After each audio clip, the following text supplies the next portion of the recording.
All right, good evening, ladies and gentlemen.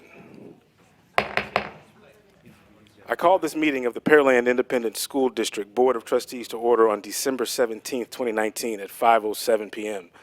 Let the record show that a quorum of board members is present, that this meeting has been duly called, and that notice of this meeting has been posted in accordance with the Texas Open Meetings Act, Texas Government Code, Chapter 551. Let the record show that trustees Carbone, Murphy, Decker, Gooden, Botkin, Floyd, and Barry are present. We will go directly into our public comment portion of the meeting. This is the portion of the board meeting where the board receives input from patrons. Each person who addresses the board will have 3 minutes to speak on his or her issue. Patrons addressing items, because of topic posting requirements of the Open Meetings Act, board members will not ask questions of the patron and will not answer any questions posed to the board by the patron. No action can be taken on any issue present during this patron comment segment of the board meeting. Patrons addressing the board will be notified when they are approaching the last 30 seconds of their allotted time to speak. All right, we have 15 and possibly 16 speakers signed up today, so we're not going to make any cuts. We're going to have everyone speak. First to speak is Mr. Robert Wilson. He's not here. 3 minutes, yes. He's not here? Okay, thank you. Okay, Ms. Arwen Jackson. Hi. Good evening. I didn't know I'd be the first one. I guess I should have planned something. All right. So my name is Arwen Jackson, and really the reason I'm here is to be a voice in support of not only the school board, but of our district as a whole. Unfortunately, I think that some people are trying to paint our district as one that is a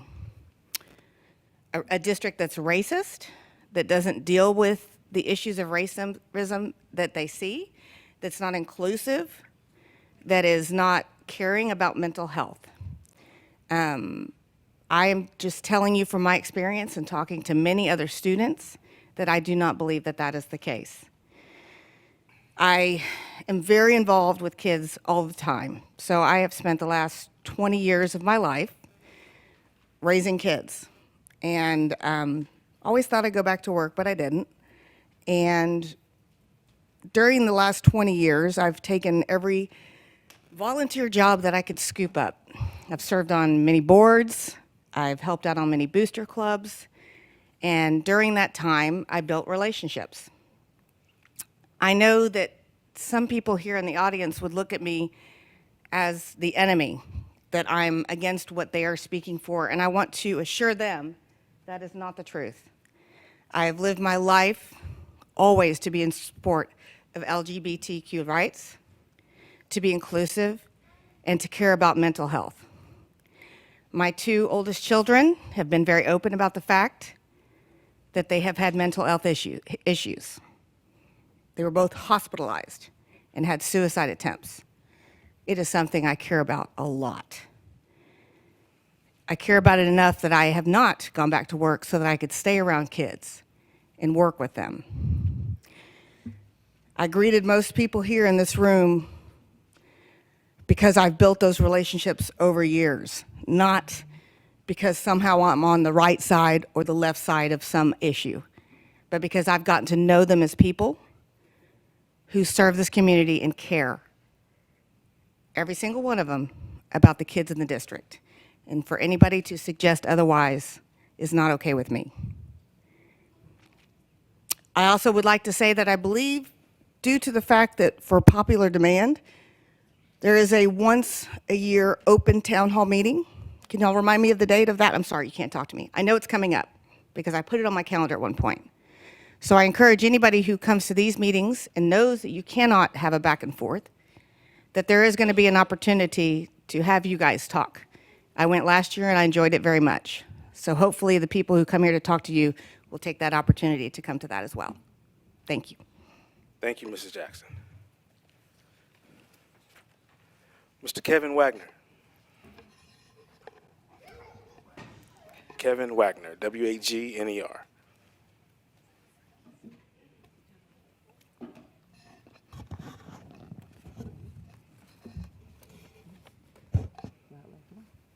Good afternoon, everyone. My name is Kevin Devon Wagner II, a fourth grader of Pearland ISD, who attends Silver Lake Elementary under the stellar leadership of our principal, Mrs. McGrew, and our assistant principal, Mrs. Brown. I came today to express my appreciation of the greatness and kindness of PISD teachers, since it has come to my attention that some people are labeling our district racist.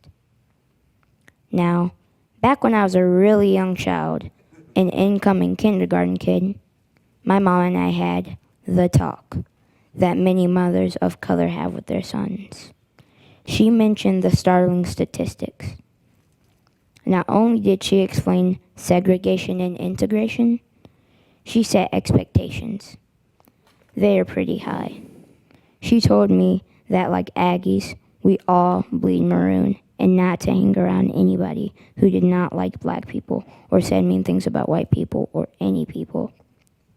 Additionally, she told me that in my lifetime, I might encounter a teacher who does not like me because of the color of my skin or mistreats kids of any race due to the color of their skin.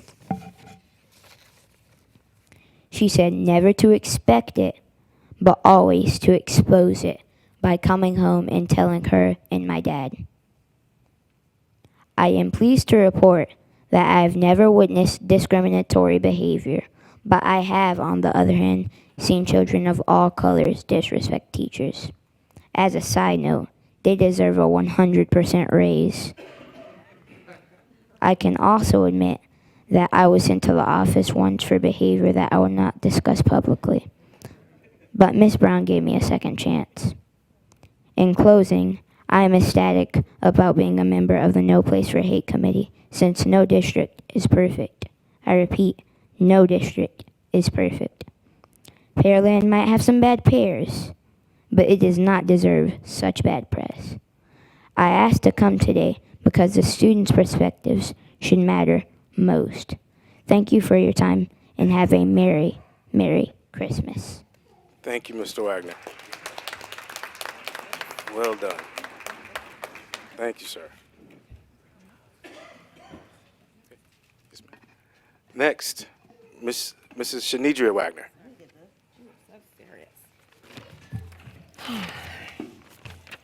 Good afternoon. Fake cheerleader. Newest black friend on the right-wing payroll. Liar. Pitiful. These are words I was called by individuals who did not like what I had to say at the November board meeting. They claim that their incessant demand for a resolution is not politically motivated. However, their actions, their hateful behavior, and their own words speak to the contrary. I said it before, and I'll say it again. The Justice Forum held at Silver Lake Church in October, advertised as an opportunity for people to share their stories of discrimination, did not reveal any new allegations of racism in this district. Most of the speakers brought up the resolution. They confronted, pressured, and even heckled our board president, who was called a ventriloquist for white supremacy and an embarrassment to the black race. I beg to differ. Mr. Floyd, in addition to your affiliation with the likes of Robert Williams, who threatened to a march on Pearland, are you kidding me? Is the way that the resolution was initially worded and posted on social media. I consulted with a friend and a colleague, Earl Rickman of Detroit, Michigan, who is a past president of the National School Boards Association. He's an African-American male with his finger on the pulse of all things race-related. He gave me confirmation, Mr. Floyd, that I am not wrong for being outraged by, as he put it, the attempted bullying of this board. Bad press is a very bad practice for those who claim they want to work with the district. I hate racism, but I also hate race baiting. Inboxing black people who have no children in this district to request their presence at this meeting by Don and Kim Murphy is unacceptable. I do not know if you're ever going to write a resolution, but I say do not bend, do not be bullied by a handful of people who think they speak for the majority of people in this town who are not white. That is ridiculous. We need a culture change in our whole country celebrating ethnic cultures is one thing, but also our culture needs to change. I've been tutoring kids in this town for 10 years, and they told me that kids say to each other, "Go kill yourself." That's a common expression. We've got to change our culture in general. And if white supremacy is an issue that we're going to raise, we need to also raise anti-white sentiment, because everybody has feelings too. I do not like the assumption of prejudice. I do not like the assumption of privilege based on somebody's skin color. So I beg you, Mr. Floyd, I voted for you. I will not be voting for you again. But I really think it is time that this race baiting and this media coverage stops, because we are overall very pleased with our district, and we want to work with each other, not name call, insult, and humiliate. And I'm just as concerned about white people as I am black people. And I'm not feeling the love from people that you're with, associating yourself with. Thank you. Thank you, Mrs. Wagner.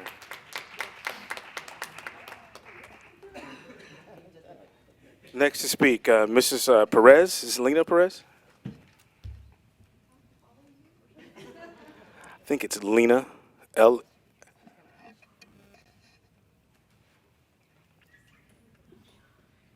Lena?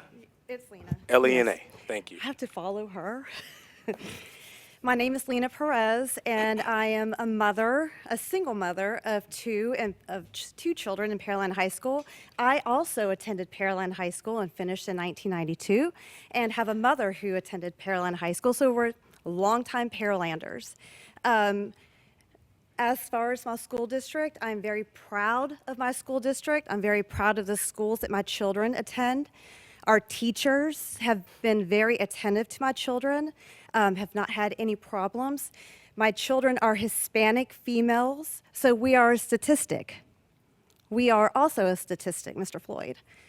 But never have we in ourselves experienced racism in Pearland.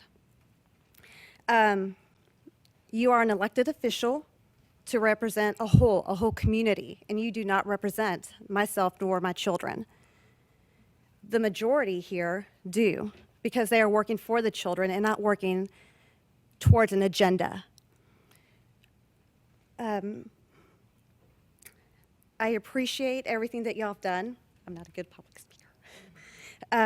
And I appreciate y'all keeping on task, which is keeping in mind the children as a whole. Our district can do things better. I didn't like the fact that we changed the math curriculum without speaking to the parents first, but, sorry. But as in general, the board has worked for our children, has worked well with the parents, and I disagree with everything that you're doing and with the people that you're associating with. They do not represent me nor the rest of the majority of the community. And again, I appreciate y'all's time. I'm not a very good public speaker, but thank you, and I hope y'all have a Merry Christmas. Thank you, ma'am. Okay, next, Colleen Sholkoff. Yes, sir. Colleen. Colleen.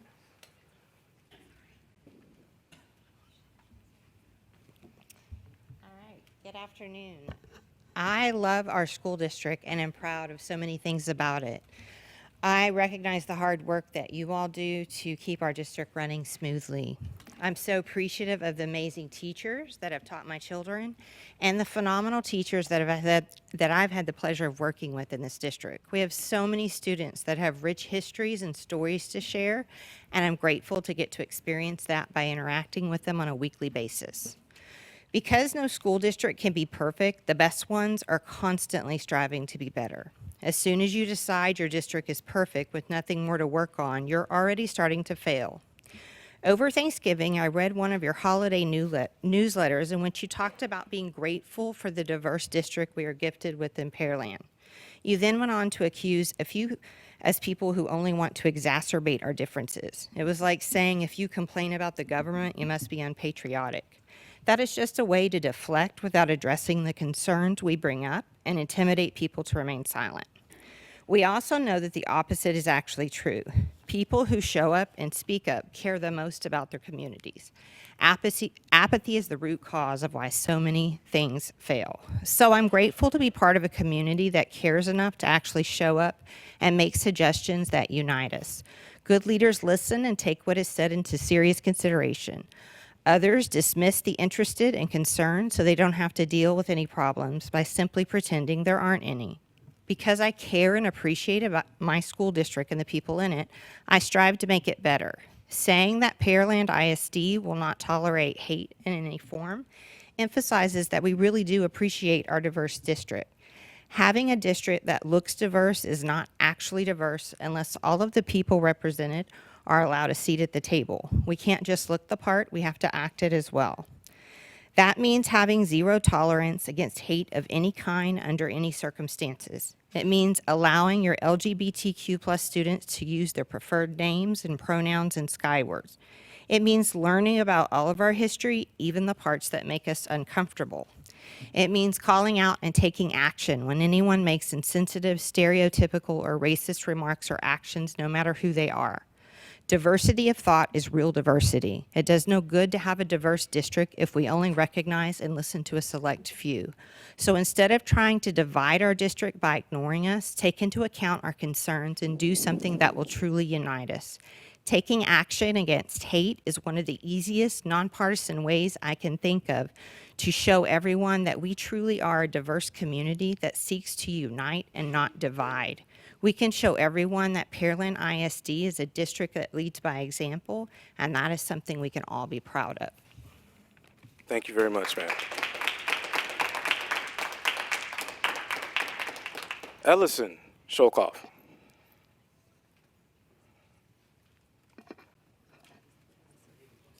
Ellison. Yes, sir. Good evening. My name is Ellison Sholkoff. I've spoken once before, and I'm glad to have the opportunity to be speaking again. I want to start by thanking everyone for coming out here tonight. I am a firm believer in making change, and I know that the first step is just showing up.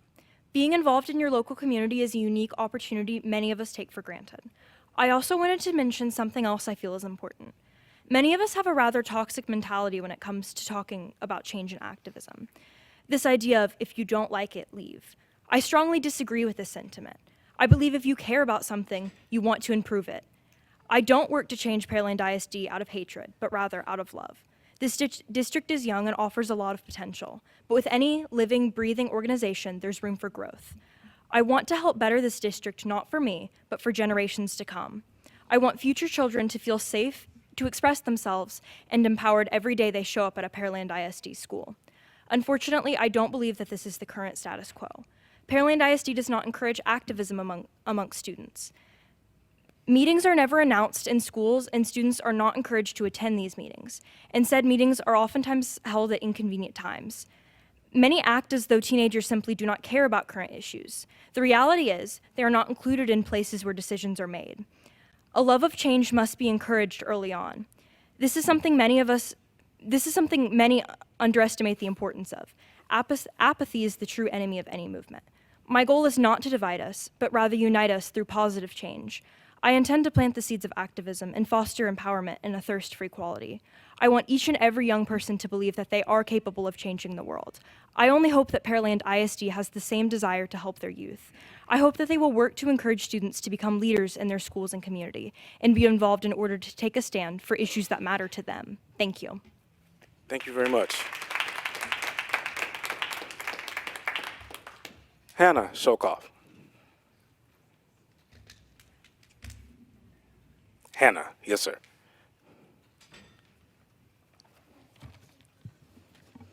Hello. I'd like to first start by introducing myself. My name is Hannah Sholkoff, and I am a current resident of Pearland and a student at Sam Houston State University. I graduated from Dawson's class of 2019, so I feel that I offer an important perspective on the culture of PISD schools. I am the daughter of Colleen and David Sholkoff, both of whom are active in the community, and my sibling is Ellison Sholkoff, who, as many of you may know, is a transgender student who is a freshman at Dawson High School. For the most part, I would say that I generally enjoyed my time at Dawson. I had some really wonderful teachers and took really interesting classes. But I recognize that the enjoyment and success that I experienced were almost certainly contingent upon my place of privilege as a white, straight, cisgender girl. I recognize that for many people of color and members of the LGBT+ community, their experiences in high school are very different. And it makes me uncomfortable to think that my sibling has to endure harassment, homophobic slurs, embarrassment, and social isolation because they are transgender.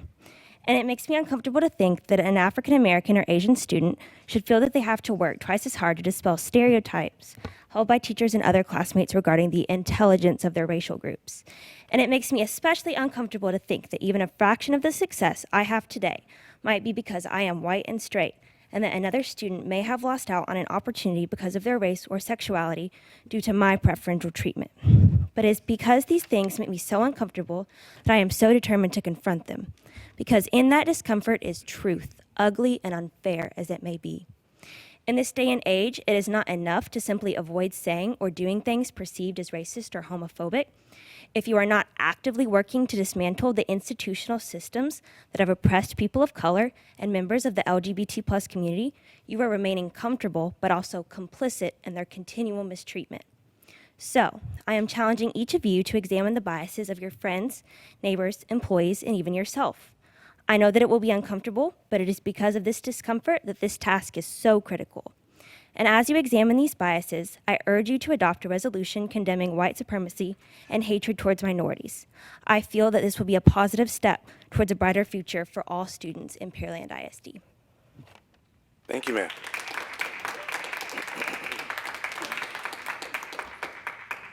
Natalie, I'm going to say Yeats. I'm sorry? Yates, Natalie Yates.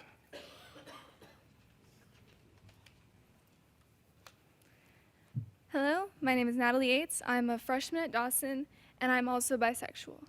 Now, that last part I usually wouldn't add on because I'm only out to people that I trust at school. And the reason for that would be that I don't feel safe just going out and saying it. I'll walk by groups in the hallways, and they'll just be throwing out homophobic slurs, transphobic slurs, racist slurs sometimes. And I just think to myself, okay, I'm gonna walk a little faster now. So when you have an environment that has less punishment than it should for when someone says something that is hateful towards other groups, then it basically just condones that. When you only get a warning for a slur and told that you might get sent to the principal's office next time, as long as you say it quietly, it doesn't matter. So what I'm requesting is more punishment and accountability for these kids who say slurs. Because these children are almost adults. They should act like it occasionally. In places like this, that could be counted as a hate crime. They could get fines, jail time, not to mention the fact that I'm pretty sure some of these kids might actually hold these beliefs as true, like these children are not like us, they are outsiders. And ultimately, through the people that you hire, you do have some degree of control over these environments. You know their morals, their ethics. If you've interviewed them, you know them personally, perhaps. So if children don't feel safe in these schools, what is happening in this district? Thank you for your time. Thank you, ma'am.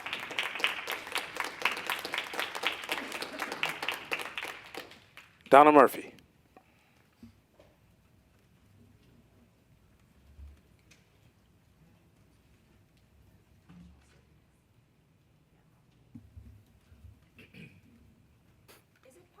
To cede my time to, another person. I'd like to cede my time to Julian Carruthers, a senior at Dawson High School. Hello, my name is Julian Carruthers. She explained it. I've been in the Pearland ISD school district for like 12 years. I'm a senior, and so I moved to Pearland in like 2003, and so I'm like very Pearland, and so I've been all through every single grade in Pearland, like except for pre-K, and I've noticed that like there's a problem with people not treating kids that look like me as like,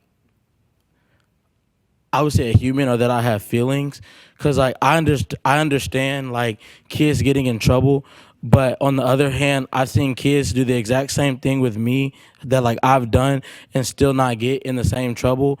And so growing up, that makes you kind of feel like you're different or like this is supposed to happen to you.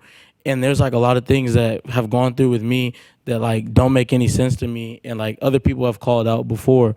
And so I don't really think that a lot of problems stem from like higher up, but they come from lower down with teachers and stuff like that.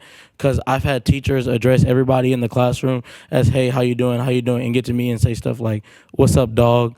Or I had a principal ask me, did a person say "gur" at the end of a racial slur, or did they say "guh" at the end of a racial slur? And I honestly don't think that that matters. Somebody called me the N-word, and that's very disrespectful. And just that they treat kids like black kids and Hispanic kids and other kids like that, like they're different from everybody else, even in how they like talk and how they teach. Because I've been in pre-AP classes and I've been in regular classes, and I've noticed a difference in teaching. Because sometimes in regular classes, even though some kids are less motivated, they're taught less, they're treated way differently. Then you go to a pre-AP class, and it's a whole different teacher, and you're like in a whole different school district, whole different school. And so I think that's a big problem. But I feel like the main problem is not treating kids fairly on all levels and like they have feelings. Thank you, sir.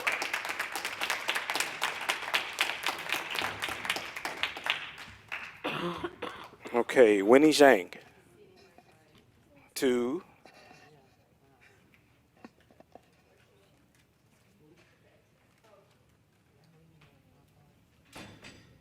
You're ceding your time to Dr. Murphy? I'm on call right now, sorry. So yeah, thank you guys for having or for listening to all of the testimonies of especially the students who have come tonight, also the adults. I think there is this continual misperception that somehow I'm orchestrating people in the district to come out and to misrepresent what is happening in the district. The reason I have organized around this issue is because when I ran for school board, we spoke to 10,000 unique voters in this district with 26,000 touches, right? We communicated with each of those voters multiple times. I did not know that race was an issue in this district until I spoke to those voters. The reason I started to talk about it so vehemently is because I was appalled by what I heard. I met multiple African American families who had moved their children out of this district, who continue to live in houses that are zoned to our schools in Pearland ISD, who chose to take their students or their children to other schools, to private schools, or to charter schools. And this is a huge problem. One of those people was Rahel Selassie, who is a physician at Baylor College of Medicine. I have organized a group of physicians from Baylor College of Medicine, one of whom is a psychiatrist.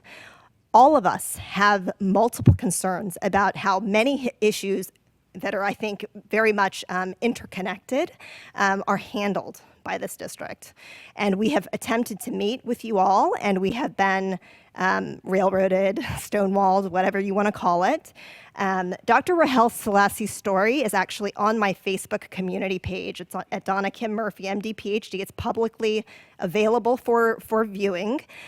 She had 2 children in the district. She's African American, ostensibly. Her family immigrated here from Africa. And she has 2 daughters. One of them had narcolepsy. I'm a neurologist. This is a neurological diagnosis. It's a pretty rare condition. And they faced a tremendous amount of discrimination by this district. They actually filed a Department of Education Office of Civil Rights report because they were so discriminated against. And her daughter also faced multiple instances of racism that she witnessed, and that she felt also was, in some cases, directed towards her. This was the reason that these children are now at Lutheran South, okay? We are losing people to other schools because there is real racism in our district that is disproportionate to what is happening in other districts. If you look at the data from the Office of Civil Rights from the Department of Education, we are doing worse than some of the neighboring districts. Now, we're doing better than some, but we're doing worse than others, and I think we can do better than that. We are a very diverse district, and diversity is strength. You bring us together, and especially dissenting voices, you have to have us at the table. We're here to make this better. In my family, we have conflict to resolve things. So please take everything into account that we've said tonight. Thank you. Thank you, Dr. Murphy. Travis Bolt.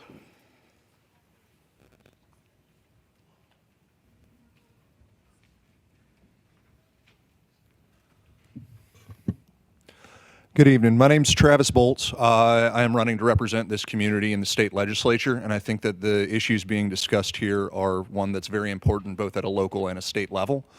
I am disappointed in the fact that this board has failed to act on these issues. I'm also disappointed in the political nature in which some members of the community are describing this issue.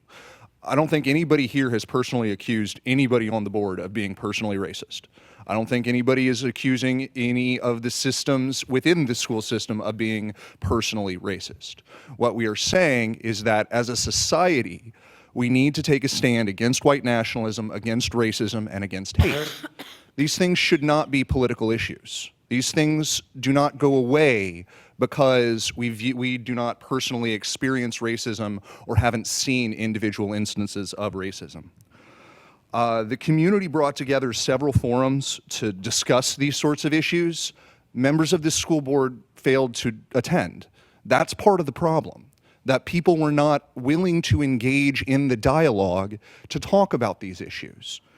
I moved to this community specifically because it was a diverse, multicultural community, because I felt it was a place that I could raise my children and that they would be inoculated against some of these ideas. Since I moved here, I've seen the adults in our society being very, very poor role models as far as this is concerned.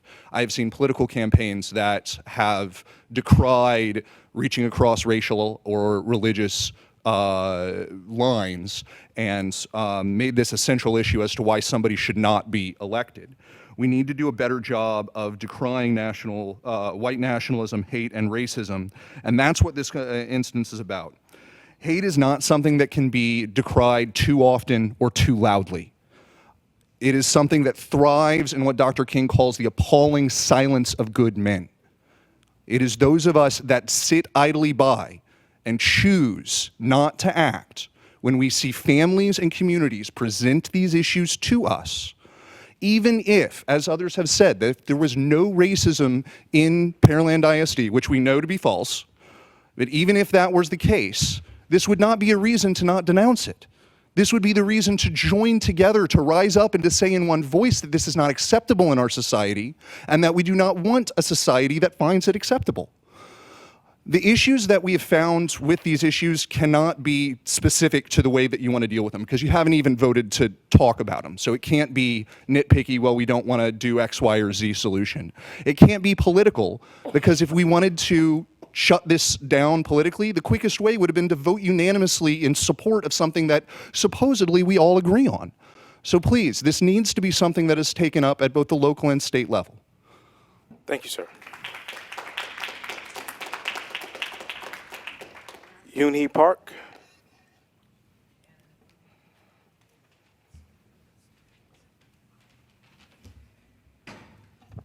I apologize in advance if my children run up here and cause a scene. They're kind of playing over there right now. Hi, my name is Yoon-hee Park, and I'm here today as a future PISD parent.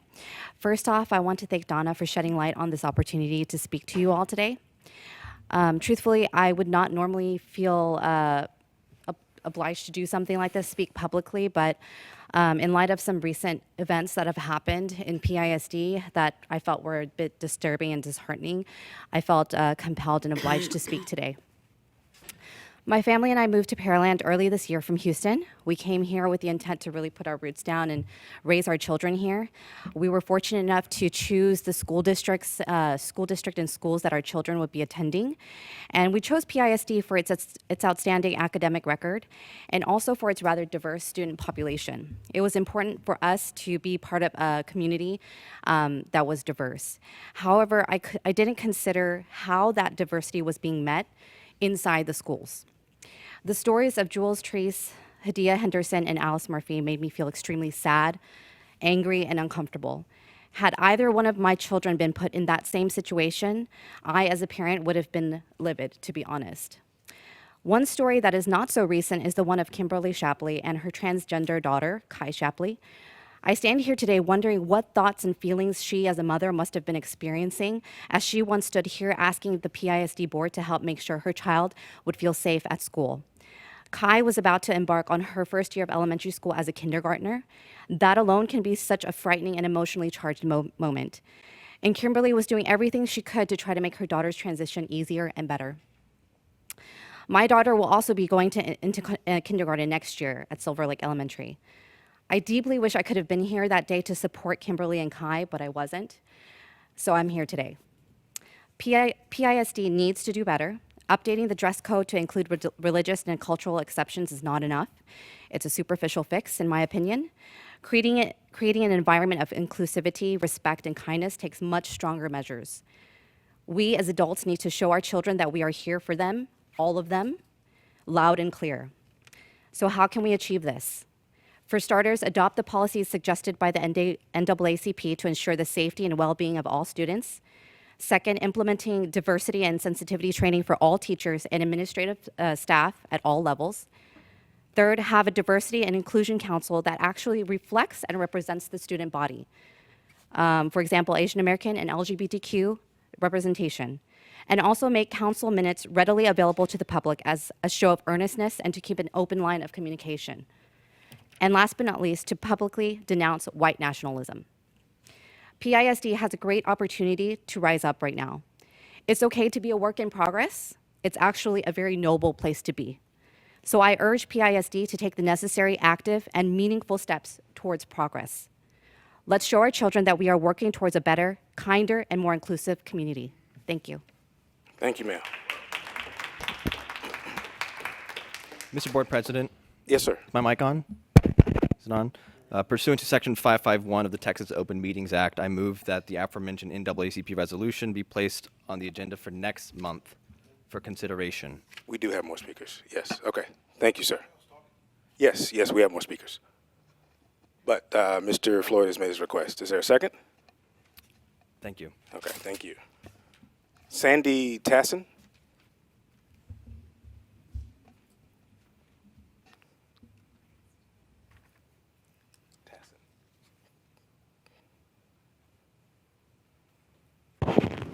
Hello, thank you so much for having me today. Really appreciate the opportunity to speak to you all. I came here to share one experience I had during my school years. I grew up in Bel Air, which is a very nice community, much like Pearland. I walked to school, it was a safe environment. But unfortunately, I encountered a cross guard who was very prejudiced. And I was very young. I had no idea why he was picking on me. He teased me every day, name called based on my race and culture. He referenced me as that Mexican girl. Go back to your country, made fun of my skin color. Bel Air wasn't very diverse back then, so our family stood out. There was 3 Hispanic families in the community.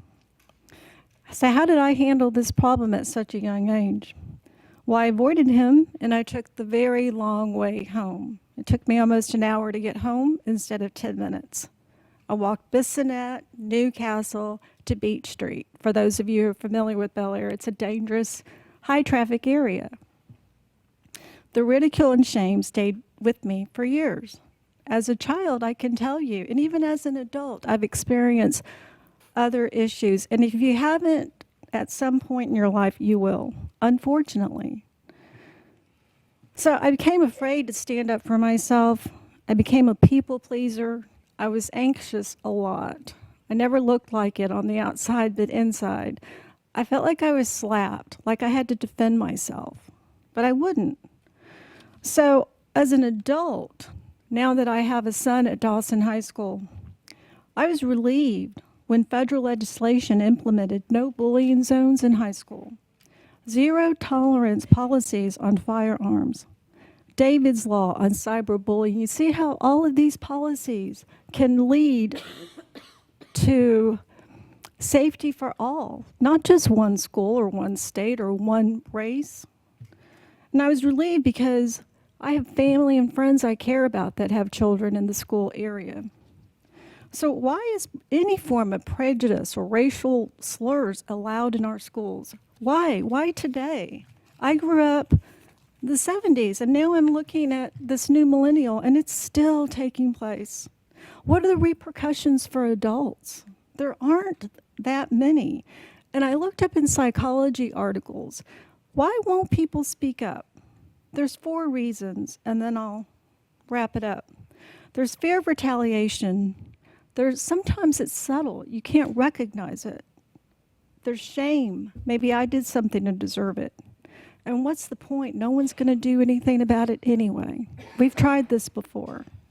So I have potential solutions. Go to the government websites. Update policies with training, seminars, surveys. There's PDFs. You don't even have to do the work. You just have to look at the policies. Put your name, a date, and the goal. Our values, morals, and ethics we teach our students will be carried into the real world after they graduate. And we need a culture of mutual respect for all. Thank you so much. I had a mom who helped me when I experienced this, and now I want to be able to help others. So thank you. Thank you, Ms. Tasser. Jennifer Henricks. Jennifer Henricks.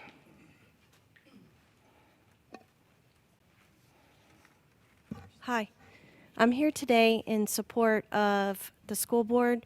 I just want to say that I have 3 kids in the district. My oldest is dyslexic, has been an IEP and 504. I've had a lot of experience with a lot of the school administrators and principals because I attend every single one of his IEP meetings. So I can tell you that I've gotten to meet a lot of the people in the school. I have never seen or experienced an administrator, a teacher, another student of any type of racist event whatsoever. Now, I know I'm not speaking for 100% of everyone in the district, but I've never seen it. I have 3 kids in the school. And this year, I just want to say that somehow you guys have done some inclusion training because I see it every single day in the teachings of my kids at Massey Ranch Elementary. And I know that this is part of the program. So I really appreciate you guys teaching the teachers or, having the trainings to be more inclusive of a district. I think you guys have done a great job at changing the dress code policy. It was definitely one of the strictest, and I really appreciate that change. I am, however, a little bit disturbed that we have a school board member who is associated with bringing about, meetings where those meetings are advertised that they have financial backing of civil litigation. I'm concerned that there's going to be promotion of people in this organization to try to sue our school district teachers. I'm concerned about our teachers. I don't want our teachers to feel that they need to leave. I know our teachers are tired. They have to deal with a lot of different kids, a whole variety of learning disabilities.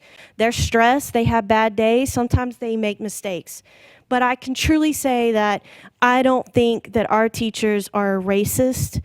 I've never seen that. They're tired, yes. Yes, they get frustrated with kids with, learning disabilities. I've seen that. But I understand the process. And I just want to say, Mr. Gooden, I'm sorry about some of the attacks that have been made against you personally. I do not think that you are this terrible person they've made you to be. I think you're done an incredible job at representing our district. Thank you. And to the rest of you school board members, I appreciate your volunteer in this hard effort. And I don't think a resolution is needed. I just think we need just to continue on the pathway of training and educating our young students from a young age on how to treat other students. And I have seen that. My kids have friends of all races, all religions, all genders. They love each other. I can't speak for Dawson or what's going on at Dawson, but I can tell you that I think our school district's one of the top in the state. Thank you. That's it. Thank you, ma'am. Mr. Howard. Eugene Howard. Followed by Alexis Reyes, and then Xavier Downs, and then we'll be done. Good evening. Again, I'm Eugene Howard. I am the president of the National Association for the Advancement of Colored People. So I've come to the last couple of school board meetings. We, of course, as so far mentioned, had a Justice for Education town hall. So I kind of want to publicly address the board on an official capacity. I feel like members of the community or board members alike may be trying to take the narrative of what our town hall was supposed to be about. This is not a political ploy. We are not in bed with a Democrat nor a Republican. We have not spoken with Mike Floyd. We have not communicated with Ms. Donna. This has been issues that parents have brought up. Now, I keep hearing people say, well, I haven't experienced. Well, all you have to do is turn on the news. We've brought up these issues. We've had an issue that's very much public that the district is in a lawsuit with right now that happened at Barry Miller Junior High. Now, last time I checked, no one should ever have their hair colored in, and ironically, it was a black child colored in with a black permanent marker in his haircut. Now, if you can figure out the logistics of that, please explain that to me. And also, we are aware that the Pearland ISD School District has already, back in 2011, went into an ORC, which is the Office of Civil Rights Agreement to Resolve, to protect minority children. That was supposed to last for 3 years. Now, this is 2019, so obviously we might need to revisit those same issues because we're having the same issues that the district agreed to have the resolvement about. So again, the NAACP of Brazoria County, and also we have Pastor Devon, who is here, of Silver Lake, where the town hall was held, and he stands in agreement and support to let you all know this is no political agenda here. We will vividly stand up to protect the educational experience of all children, period. I know some of you personally, and I do not feel like any of you are racist. I will say that. This is not about that. This is not about personal relationships. This is about what our children deserve. And like Dr. King said, the time is always right to do what is right. Thank you. Thank you, Mr. Howard. Ms. Reyes? Alexis Reyes.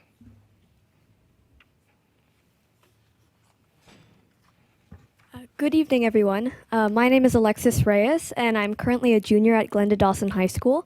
I'm your typical overworked junior, trying to balance my AP classes and studying for the SATs have seemed to make this dark circles underneath my eyes permanent as I constantly burn the midnight oil every night. Not only me, but many of my friends' entire world solely revolves around a good academic record, a high-class ranking, and acceptance into a respected university. However, I have learned that there is much more to this toxic AP bubble that I've spent so much of my life trapped in. A few months ago, I had a discussion with a relative of mine who teaches on-level English at seniors at a different high school. As I watched her struggle to grade their essays, she noted how many of her students did not understand the difference between a noun and a verb or other basic grammatical rules. Interestingly, she also mentioned how there were only a handful of Asians in her on-level class, while the rest of the class constituted of mostly Black and Hispanic students. It wasn't only her school. I soon realized as I looked around my own classroom that Dawson seemed to be a mirror reflection of this racial disparity. The AP classes of Dawson are filled with Asians and white students. A quick peek into a normal AP classroom, one would guess they would make up around 70%. However, Hispanics and Blacks are sparse and barely even make the minority in these classrooms. The multiple on-level classes at Dawson seem to be the exact opposite, with Hispanics and Blacks creating the majority. Not only is there an obvious racial gap between the two types of courses, but also an extreme difference in the level of difficulty between on-level and AP classes. Within the AP bubble, I've seen and experienced horror stories of students, bloodshot, eyes barely open, as they struggle to pay attention to the rigorous courses at 7 a.m. after getting an hour of sleep. Students spending hours on end writing essays and cramming for critical thinking tests just for a single test grade, and the cycle repeats. On the other hand, people have told me their first-hand experiences of how on-level English is merely another art class, a simple worksheet for the day only to be rewarded for being on their phones for the rest of class. Parents may not be able to see this difference. They are trapped in their own separate sphere. But to the students, the contrast is astounding. Think about it. Even if a Hispanic or Black student wanted to advance to a more challenging class, but took regular classes their whole high school career, they would feel discouraged to even attempt to change their courses. The sudden difficulty would keep them in a chokehold, unable to breathe or even get used to the rigorous schedule AP students must discipline themselves with. Plus, the alienation of being one of the few of their own race is enough to steer clear of changing their courses, and the cycle repeats again. It is vital that PISD addresses the prevalent disparities between AP and on-level classes by bridging the gap with courses that serve as a middle ground. Schools must do their best to alleviate these racial gaps and set the expectation that a broad range of students can succeed in advanced courses. Thank you. Thank you, ma'am.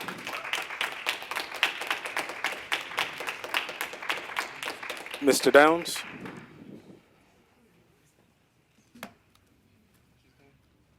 Xavier Downs. Yes, sir. Take your time. I was just repeating for them. Thank you, Mr. President, as well as the board. Thank you for your time. I come to you today. I guess I definitely have a heavy heart after listening to some of the students speak. However, I came to you with one specific topic. That's the student code of conduct. I would like to request that the school district put together an advisory committee to really address a student code of conduct in a comprehensive way, as well as an inclusive way that includes student voice as well as the community voice. I think it's very important that we understand that this isn't a principal school, this is not a superintendent school, it's a community school, okay? It's a student school as well. So let's be sure that we, if we can, inclusively deal with the student code of conduct issue, because we know that there's a lot of very borderline issues going on where civil liberties are being attacked, such as students being held out of class for wearing sweats. And we have some very dynamic issues that I hear now that are actually going on in the district, which really weighs on my heart very heavily. However, I would look and hope in the future that the district reaches out to the community and really formulates some sort of advisory committee to actually get the voice of parents as well as students on every campus to create a comprehensive student code of conduct that actually is representative of the students and enriches the student environment in the academic environment for every student on the campus. We want our students to go to school and have joy, okay? We shouldn't have to, we definitely don't want to hear some of the things that we're hearing that's going on now, okay? So, again, that is a challenge. Dr. Kelly, as well as for you, I know that would be something that we really have to take a hold of and really step up to the plate and address, because we have some dynamic issues that we really have to solve now. And that's all I have. Thank you for your time. Thank you, board, and I hope to hear from you all soon with some type of establishment of some sort of advisory committee that's inclusive. Thank you. Thank you, Mr. Downs.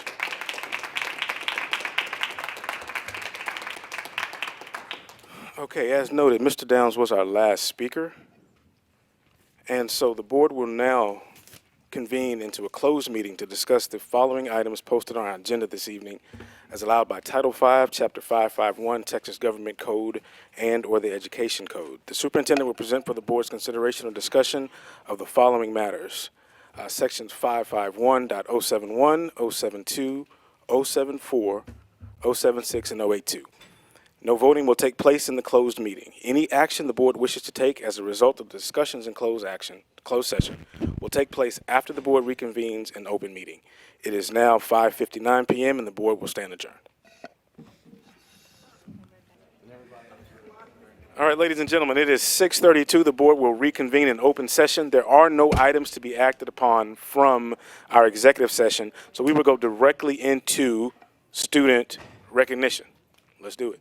I'm going to open the meeting.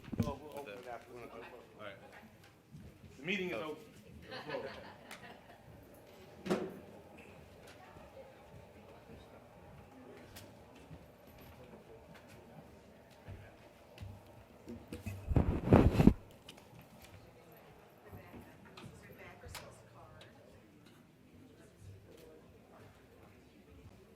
No, we're going to do it after.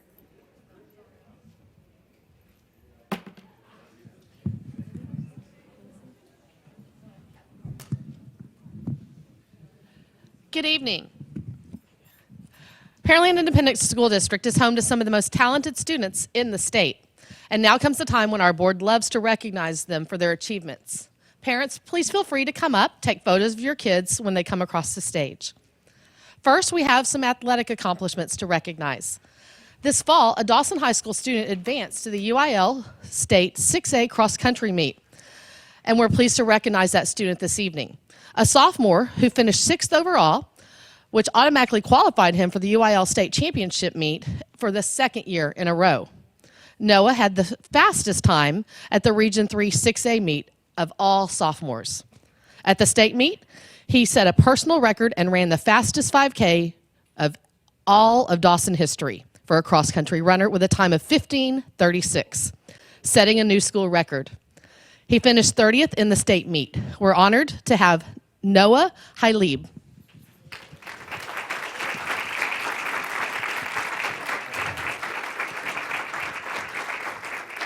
And the Dawson Cross Country coach is Patrick Zarati.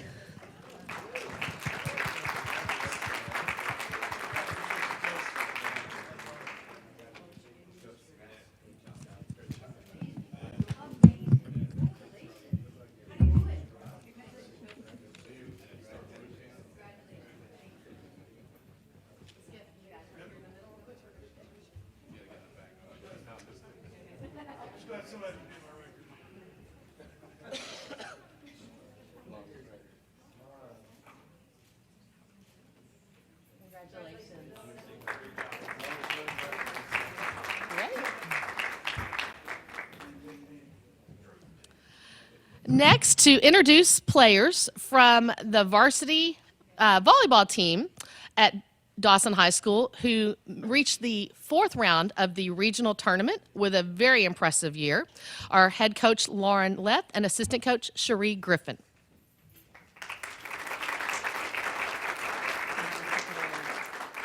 Cameron Scroggins,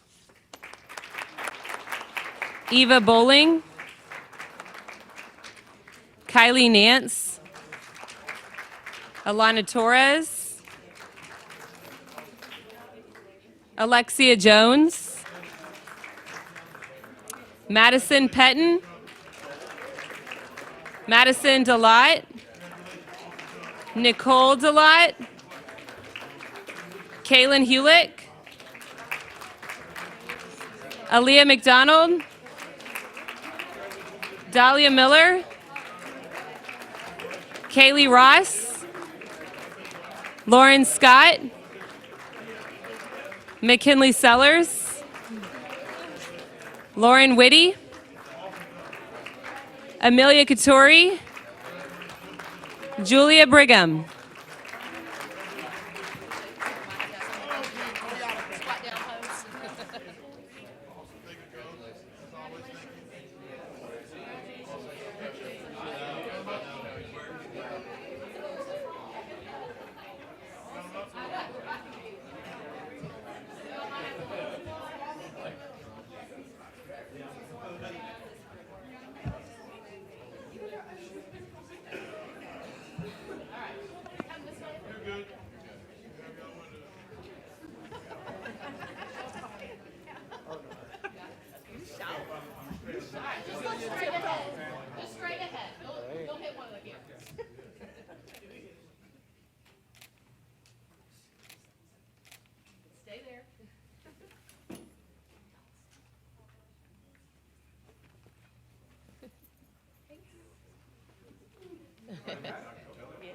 Hang on, couple more, hold on. Got it? All right, congratulations.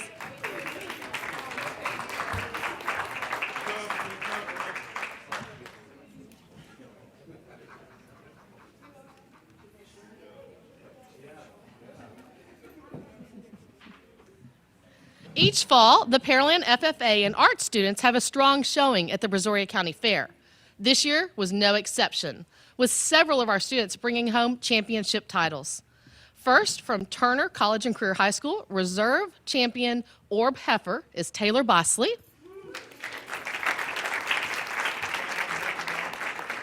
Reserve Best in Class in Art 2, Brianna Camario. Third place Swine Show, Desiree Guerrero. Swine Grand Champion Senior Showmanship and fifth place Swine Show, JC Morgan.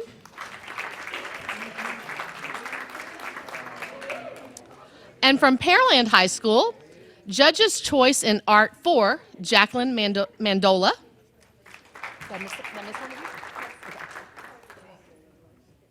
And first place American Registered Breed Heifer, Emily Riebschlager.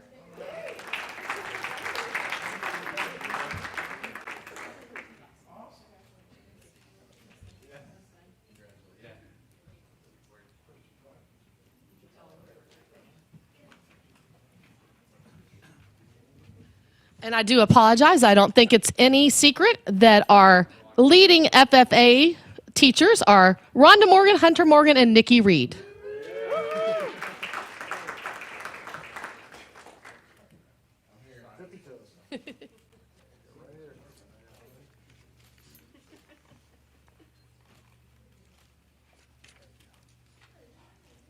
Congratulations.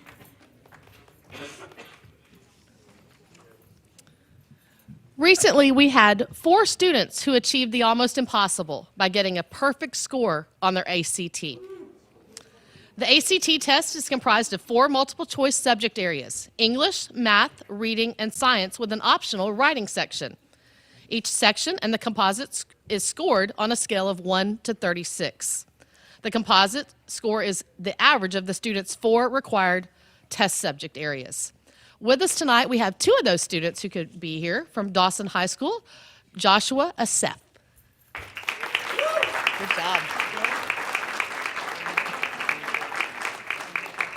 Also from Dawson High School, John Yorty.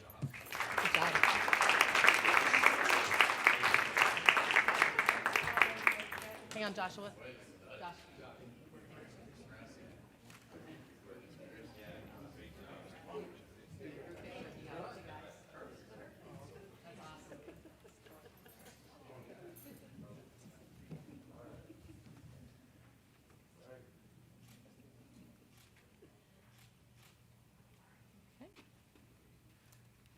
Thank you.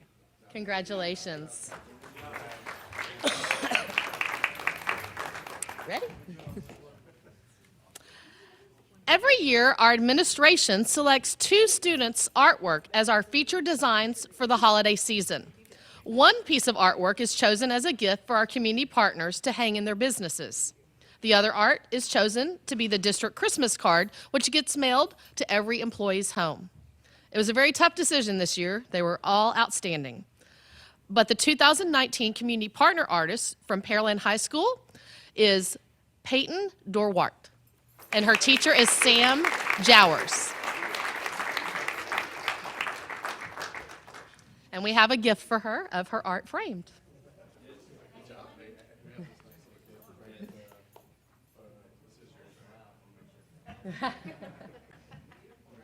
Let's get her. Hey, we'll get a picture. Hold your art up.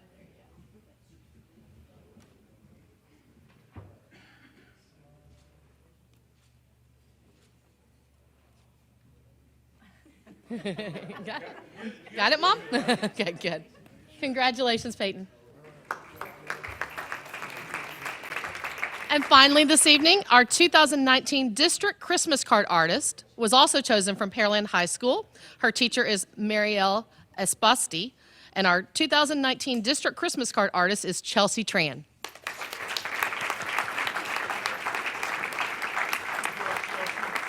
We also have a gift for her of her framed artwork and some Christmas cards with her artwork she can send out.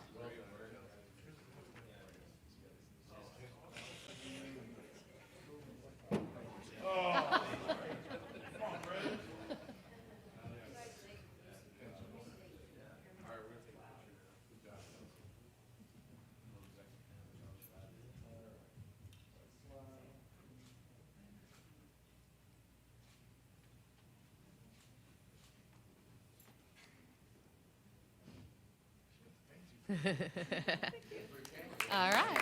Congratulations again to all of our students. That concludes our recognition.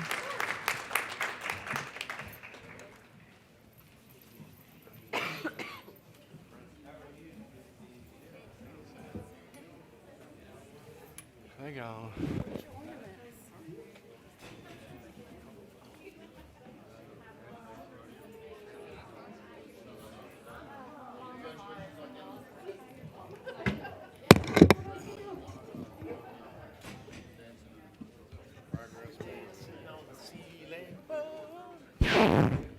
Dawson. Oh, guys. I'm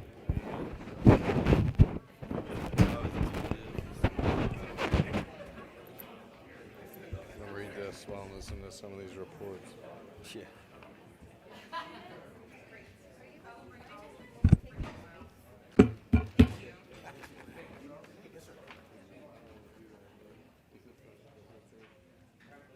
this guy yet.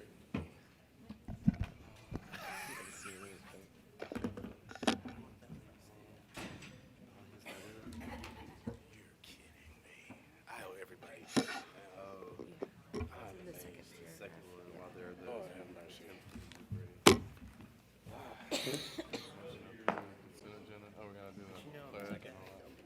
Yes, yes, yes. Oh, I get to speak today. Yes, sir. When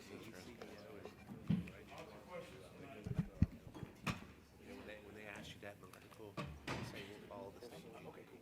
You know, I don't think there's going to be. It's like you feel. Yeah. All right, let's get open.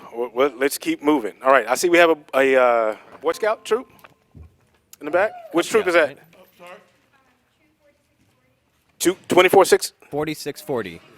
4640. All right, welcome to the meeting. All right. Let's, if y'all wouldn't mind, please standing with me and let's go through the pledges.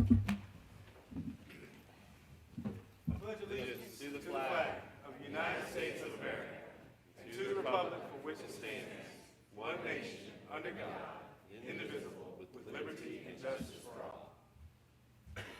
Honor the Texas flag. I pledge allegiance to thee, Texas, one state, under God, one indivisible.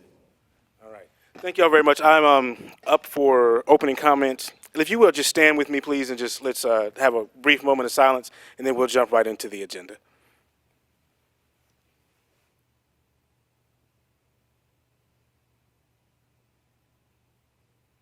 Thank you very much.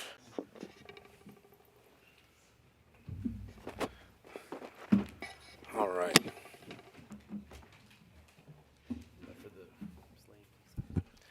All right, we will begin with item 8 on the agenda, which is a required hearing and action with regard to private pre-K service providers. Dr. Kelly? Yes, Mr. President, members of the board. Part of the new requirements from the last legislative session is that as we prepare for full-day pre-K, we're also to determine if there are private entities that might be able to do this for us. As you've heard us say previously, we're gearing up to be ready to do this in the fall.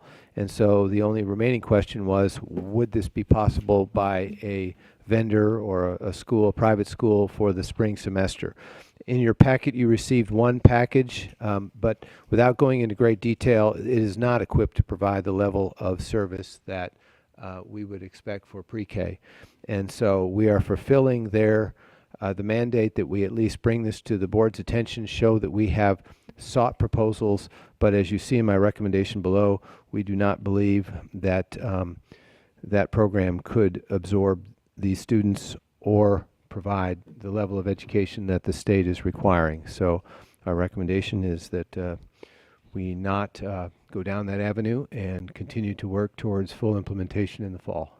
All right, and the motion would be to apply for an exemption, correct? Sir, Okay. Yes, sir. Is there a required hearing for that? That is That's this right, discussion? Yes, sir. Right. Yes, sir. So let's open a public hearing at 6:47 p.m. All right. And inside that hearing, we just heard from the superintendent about his recommendation to apply for an exemption from full-day pre-K for the 2019-2020 school year. Is there any member of the audience who would Yeah. like Is to there anyone address it? in the audience who would like to speak on that item? Seeing none, we'll close the public hearing at 6:48. Yes, Is sir. there a motion or further discussion? Mr. Board President, I move that the district applies for an exemption from full-day pre-kindergarten requirements pursuant to Texas Education Code Section 29153 for the 2019-2020 school year. Second. Motion Floyd, second Decker. Is there any further discussion? Hearing none, let's vote. All in favor? Aye. Motion carries 7-0. Thank you very much. Item 9 is our board member committee update. What I will say briefly is that I do owe you minutes from the November Safety and Security Committee meeting, but things are moving along very well in that committee. I will send you notes. Is there anyone else who has a brief update on any action? Okay, we'll go on to. We have one NBCEA in February. We're going to have a business roundtable at Golf Crest for the NBCEA, Northern Missouri County Education Alliance. Okay, thank you very much, sir. All right, we'll move on to. we'll move on to new business. The consent agenda is presented as items 1 through 5. Is there any item that anyone would like to pull for further discussion? Okay. I'll make the motion that we approve agenda items 1 through 5 on the consent agenda as presented. Second. Motion Murphy, second Decker. Is there any further discussion? Hearing none, let's vote. All in favor? Motion carries 7-0.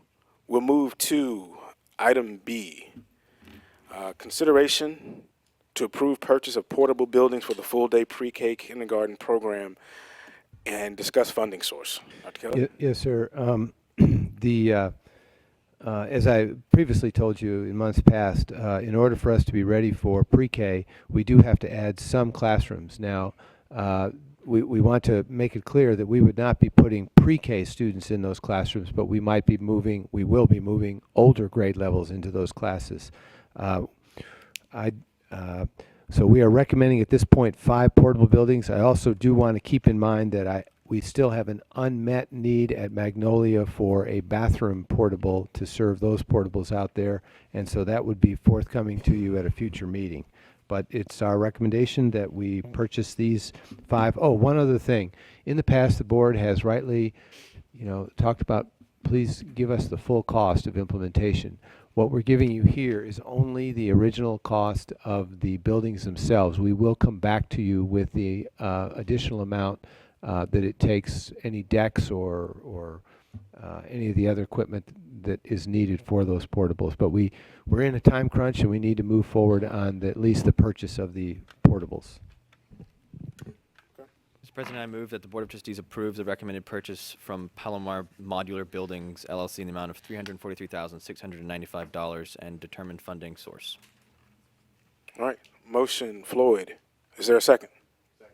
Second Barry. Is there any further discussion? All right. Hearing none, let's vote. All in favor? Motion carries 6-0 with Trustee Carbone temporarily out of the meeting. Yes, sir. Mr. President, I did neglect to say that part of our motion there, as Michael read it, was to determine the funding source. You may remember Jeff in particular brought up in the past, we've established this capital projects fund, and there's the reserve fund, and then there's the general fund. We are just getting our act together on how to use the capital projects fund. So in terms of where you'd like to see this come, your discretion, the fund balance, the capital projects fund that we just established with the 10 million, or as a amendment to the current year's budget. I would refer to Georgiani, but we would kind of see this as a capital improvement to our facility, correct? But I would ask for your recommendation, but I would kind of see this as a capital improvement that we're doing to our facility. But do you have a recommendation whether it comes from general fund or the capital improvement fund? Well, if it comes from the Thank you.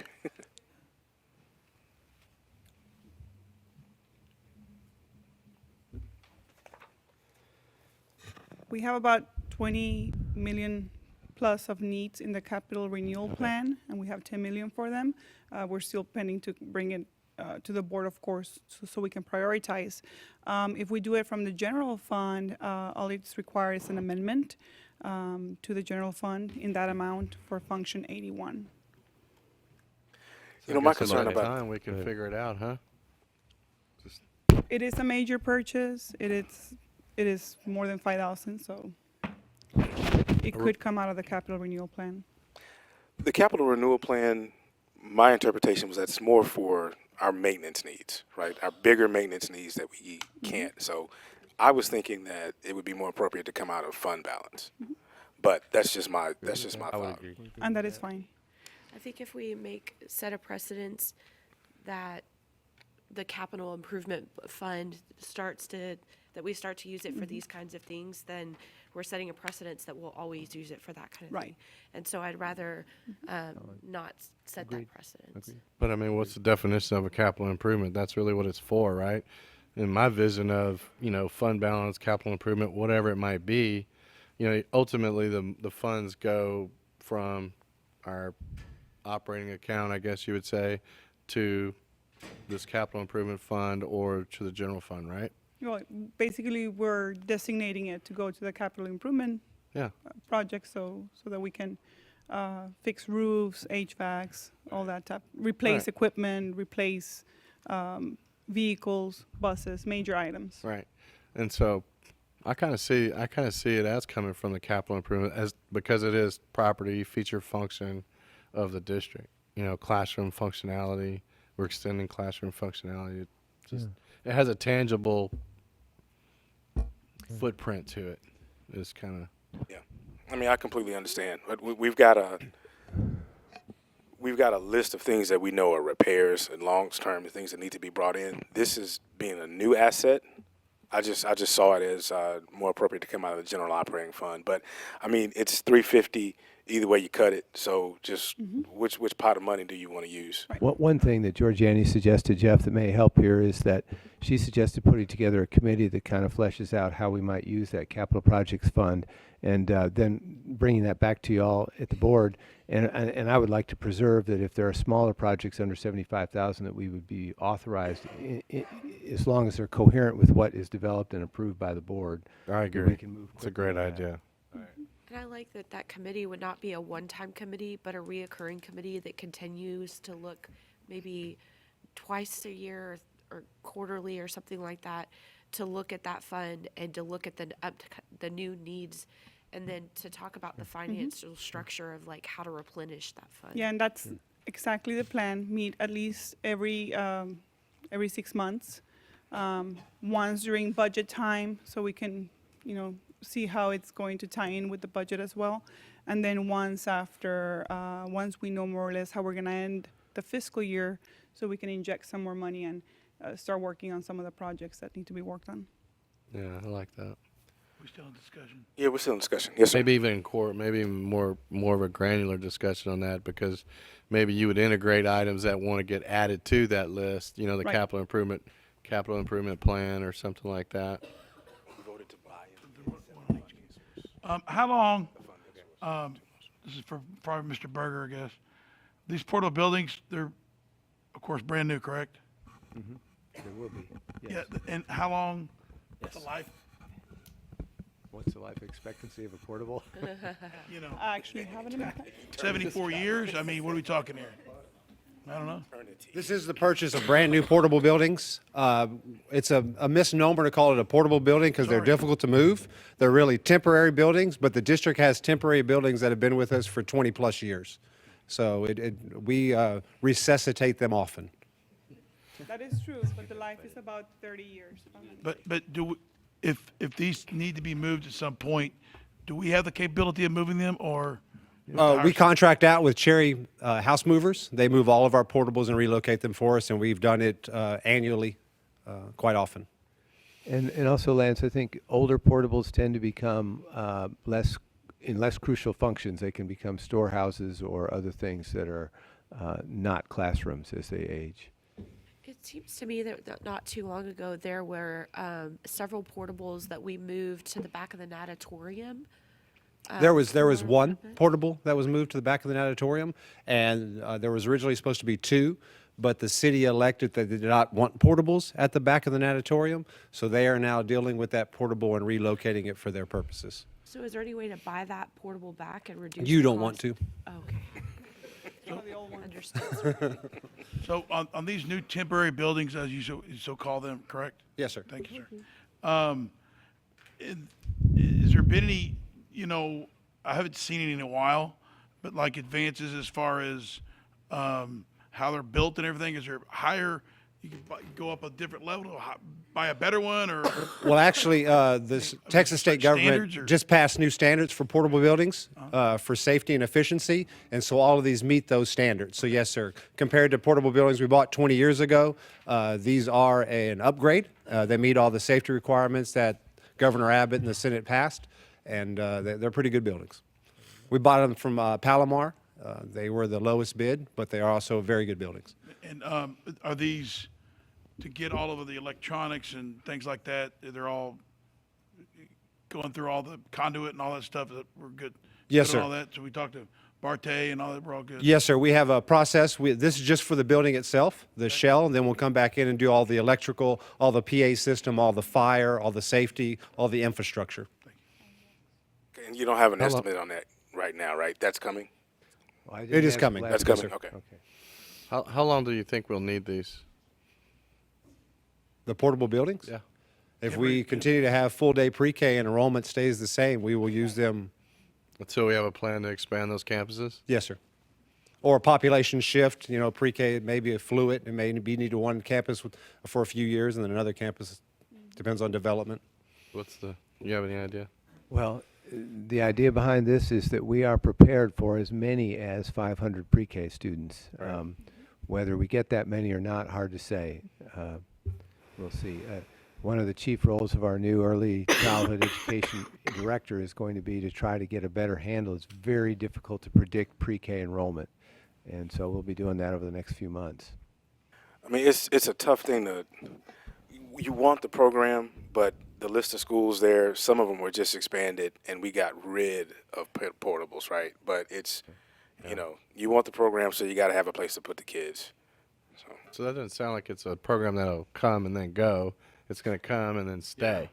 Yeah, pre-K So is, ultimately, we'll need to figure out how to fold that into our structural campus.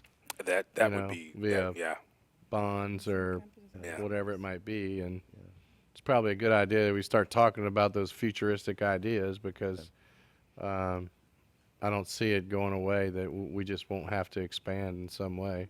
Yeah. So what I'll do is there any other discussion on the portables or anything around that? What I'll do is propose a motion that the portables be purchased through the general operating fund. Function 81. Function 81? Function 81.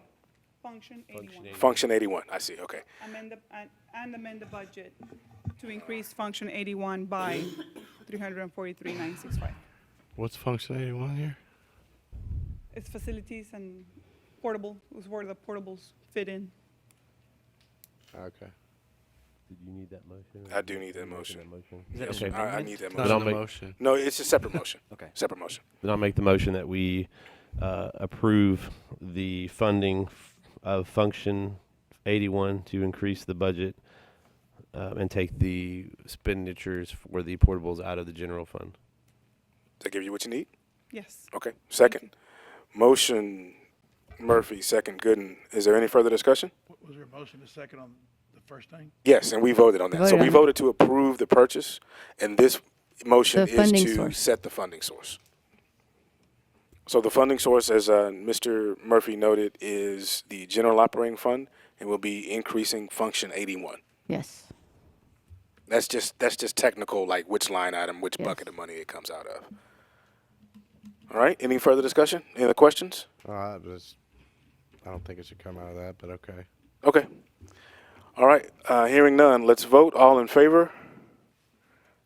That's 6. All opposed? All right. Motion carries 6-1. Trustee Barry voting against. Thank you, sir. All right. That completes the portable buildings. So we have the correct, person. yes, Okay. sir. All right.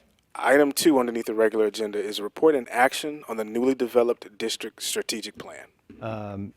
Mr. Board President, members of the board, the work on this began with your work in June. So it's been 7 months since we started this process. After your work on developing the initial 4 areas for us, along with the vision and the expectations of the district, we divided into 4 groups corresponding to the 4 areas you identified in June, and they've been working on it ever since. We have reports from each of the 4 areas. Mr. President, in the interest of efficiency of time, Yes, sir. I would just suggest that the board hold off questions for each individual speaker until we get to the end, because we really want to hit all 4 areas pretty well. Can y'all pull that off? Because every time I ask y'all not to ask questions, you start asking questions. All right, so if Dr. Kelly says that y'all don't do it, okay, fine. No, I'm kidding. Okay, yes, if we would try to hold questions. It feels really late, but it's only 7 o'clock. But yeah, let's get started. That's fine. And the leader of our leaders has been Dr. Watson. She has really helped all of us put this together into one coherent whole. Dr. Watson. Thank you very Hi, much. everybody. Dr. Kelly kind of filled you in on where we are and how we started. As you all know, in the summer, we had that committee that, sorry. I just assumed technology was doing that for me. We are calling the committee that you were in this summer the World Class Goals Committee. We're trying to establish a term so that we could all find a common ground in how we went forward. So as you know, that committee met this summer, and you heard Dr. Kelly talk about the 4 areas. And so when Dr. Kelly divided that among all of us, he chose committee chairs, and we broke into groups and started going through the process. We had over 100 people participate in this process throughout the school year. The four committee chairs had established committees. They had teachers, parents, community members, all participate. So tonight, you're going to hear the plan established by us and for us. This is not a plan created by a strategic planning company that we paid $100,000 for. This is a district plan. It kind of came together at a good time for us. We had been working on finding a new platform to house district documents. We found through the last year or so, we need to communicate better, the district improvement plan, the campus improvement plan, and we need to link those things so that they're transparent for our community members, our parents, and other people that are interested in our school district. So we kept exploring ways to go forward. So Donna Tate, our person for strategic planning, it kind of led it. She ended up leading the software charge, and Donna does our federal programs compliance. So she brought forward some different softwares. A committee chose the new Plan for Learning software. The Plan for Learning software is going to house the strategic plan, the district improvement plan, the campus improvement plans, and the CAP plans. So eventually, knowing that we're in year 1 of this software, you will see that Plan for Learning become a guided house for us. You will be able to link through the web pages for the district to the campus. The principals, we had four principals pilot their CAP plans in this software this fall. So we're going to see a linking and a finer process than we've seen before. So the strategic plan timeline fit into that very efficiently. So as you'll see tonight, the format looks the same. If you saw the district improvement plan, you'll see the strategic plan today. You'll see some samples in the plan document that comes from this software. So I think you're going to be excited and happy with what you see. It is not a perfect plan, but no plan is. But you're going to see a sample of the work of people here doing the work. We have lots of community people in it. We have lots of parents and teachers in it. So I think you'll be pleased overall with what you're seeing. You saw the sample. You saw the information. It will all eventually come together in this Plan for Learning. We'll have links on the web pages, and you'll be able to see how fluid it is. We will monitor and assess. I know that's a concern for all of you, just like it is for us, because that's how we measure student achievement at the end of the day. We will monitor and assess through this software. So it's kind of like it was in the stars for us all to do at the same time. So you've all seen the goals and the belief statements. You've seen how the committees were formed. So tonight you're going to see the Plan for Learning throughout the conversation. You're going to see how all the pieces fit together. You'll hear the belief statements and the strategic plans that other committees have put together. So the C&I people, the directors of elementary ed, Dawn Lissy, the director of secondary ed, Bonnie Scheidt, are going to present the parts about the vision, the parts about instruction, the components that deal with student achievement and academic excellence. But you saw the parts that Dr. Kelly mentioned, the mission, the vision, and the belief statements that you developed this summer. So I think you're going to see the linking of all those parts tonight. So we'll start. You don't want me to read them all, do you, Dr. Kelly? So they're a matter of open record? No, I think they developed them. So They're too. okay with Okay. that. Let's, Bonnie, you're up. well, The tree is a common theme, right? Works for Christmas time. Yes. Okay, so we'll talk a little bit about the process of how we came up with performance objectives. And I'm going to go back a little bit and kind of give you some vocabulary on some of the verbiage that you're going to hear throughout the presentations this evening. So the strategic plan goals, And what that is what do we want to achieve? So that's the most broad, okay? And that's what we received from y'all's planning committee. We received those 4 goals. Under those goals, we had planning committees that came together. We branched out, we shared those goals. Sorry, I'm losing my voice, by the way, so y'all are gonna have to forgive me. We came up with performance objectives. And what those performance objectives are what targets, what structures, how can we get there? Okay, and then beneath that, we came up with strategies or an action plan to meet each one of those performance objectives. So when you hear performance objectives and strategies, that's what we're looking at. Okay, so the first one, academic excellence. We received from y'all's board planning committee from this summer, the first one that dealt with academic excellence will continue to make student academic performance its top priority through the use of data, technology, and differentiated instruction. So from that, we built one committee. And we took the descriptors and actually the sticky notes that y'all had from your meeting, and we grouped them. And we came up with 4 different categories. Those categories dealt with basically student growth, retaining teachers, good quality teachers and staff, and then continuing to prepare our students for the future after graduation. So college, career, and readiness, or military readiness. And then also building relationships. Those 4 pieces are what we decided we needed to have academic excellence in our district. From that point, we developed our committee, and it was community members, administration, teachers, directors. We all came together and we came up with these 4 performance objectives. I'm not going to read them all to you. I'm going to go ahead, and from that point, we shared those out with campuses, with stakeholders, and we came up with an action plan to meet each one of these performance objectives. And I'm going to let Dawn talk a little bit about the action steps. All right.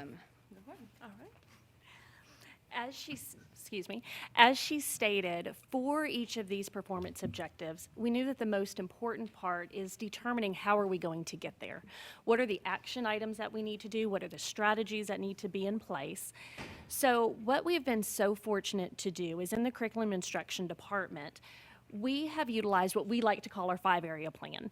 And that utilizes our staff development, our curriculum resources, assessments, district initiatives, and coaching. So what we wanted to do is we wanted to make sure that we stopped and really thought carefully and then say, how do we utilize this 5-area plan to make sure we meet these goals? Because our ultimate goal is to make sure that every child here in Pearland is successful, that every child shows that growth. And that is an expectation that we have, is that every child shows a minimum of a year's growth in that school year that they're here.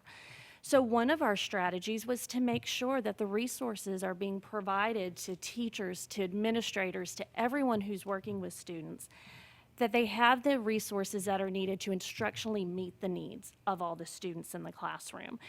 And just some examples of some things that are being provided is the staff developments that's being provided to teachers to make sure that they're successful in the classroom. There are scopes and sequences provided, resources, lesson plans, content-rich text, high-quality questioning happening in the classroom. There's an opportunity for teachers to make sure that they purposefully plan, because we know that in every single classroom, there's a wide variety of needs, which means the teachers need those tools. They need those resources to address those needs.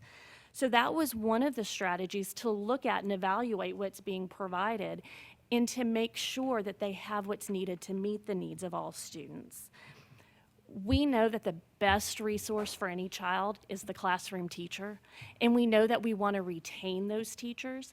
So one of the most critical things that's done is having that opportunity for job-embedded coaching. So for teachers in the classroom, not only are they receiving the curriculum resources that are needed, not only are they receiving the staff developments in order to figure out how do I reach the needs of my kids, there's coaching happening in the classroom to be able to one-on-one work with classroom teachers to problem solve and work through what needs to be done. There's common assessments that teachers are given that are district-wide ensuring that no matter what class a student is in, they have that depth and rigor that every child deserves to have that opportunity to work with. That data is analyzed, it's discussed, and it's really, we work with teachers to stop and think, based on this data, what do our next steps need to be? And then another thing, we know the value of relationships between a teacher and students. So that was another one of our action items, is to make sure that we are continuing to monitor and look at the PBIS, which is our positive behavior instructional supports at our K-4, and then look at how do we want to continue that, the vertical alignment through 5th through 12th, through restorative practices and PBIS. The next steps will be that we make sure we are continuously monitoring each one of these strategies throughout the year so that we can make sure we determine where do we need to make revisions, where do we need to make sure we are going to the next steps of depth and rigor. So the progress monitoring doesn't just happen at the end of the year. The data is analyzed all throughout the year to make sure that the steps are being taken to reach our goal of academic excellence.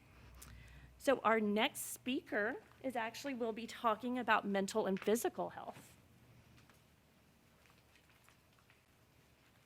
Yes. I have backup singers. Do you want to move it for me? Thank you. I don't want to mess it up. Okay. So goal 2 is mental and physical health of our students, and of course, we will support the physical and mental health of all of our students. As you can see, our committee members included parents and community members. And it's important for us, we recognize that it takes a village. We recognize that we know our students well, but so do our parents and so do our community members. So we wanted to make sure they were included, and we met with them and they were included in the committee. So we developed the objectives together, we share them with the stakeholders, and they were part of developing the action steps. We actually sat in a room for a while developing the action steps. And there's our goal 2 has 4 main steps, and they chose which ones they wanted to be involved in. But we allowed them to pick which ones they had experience with, and we made sure that we had at least one parent or community member in each one of them. It was important to us to include them. Thank you. This one is really the physical, social, and emotional needs of the students. Shenda Moore can speak the most about this one, but basically these are the highlights. There's more strategies than these presented. So our goal here is to meet the physical, social, and emotional needs of all of our students. And you can see we analyze current programs and develop aligned social and emotional health curriculum, and Mrs. Moore is involved in that every single day in multiple facets, multiple ways that she does this. Our goal is to increase the availability of staff for developmental counseling and mental health support for all students at all levels.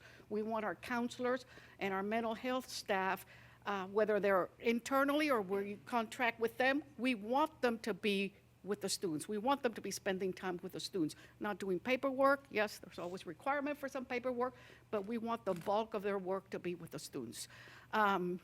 Again, providing social and emotional curriculum, lessons, activities at all campuses to meet the needs of the students.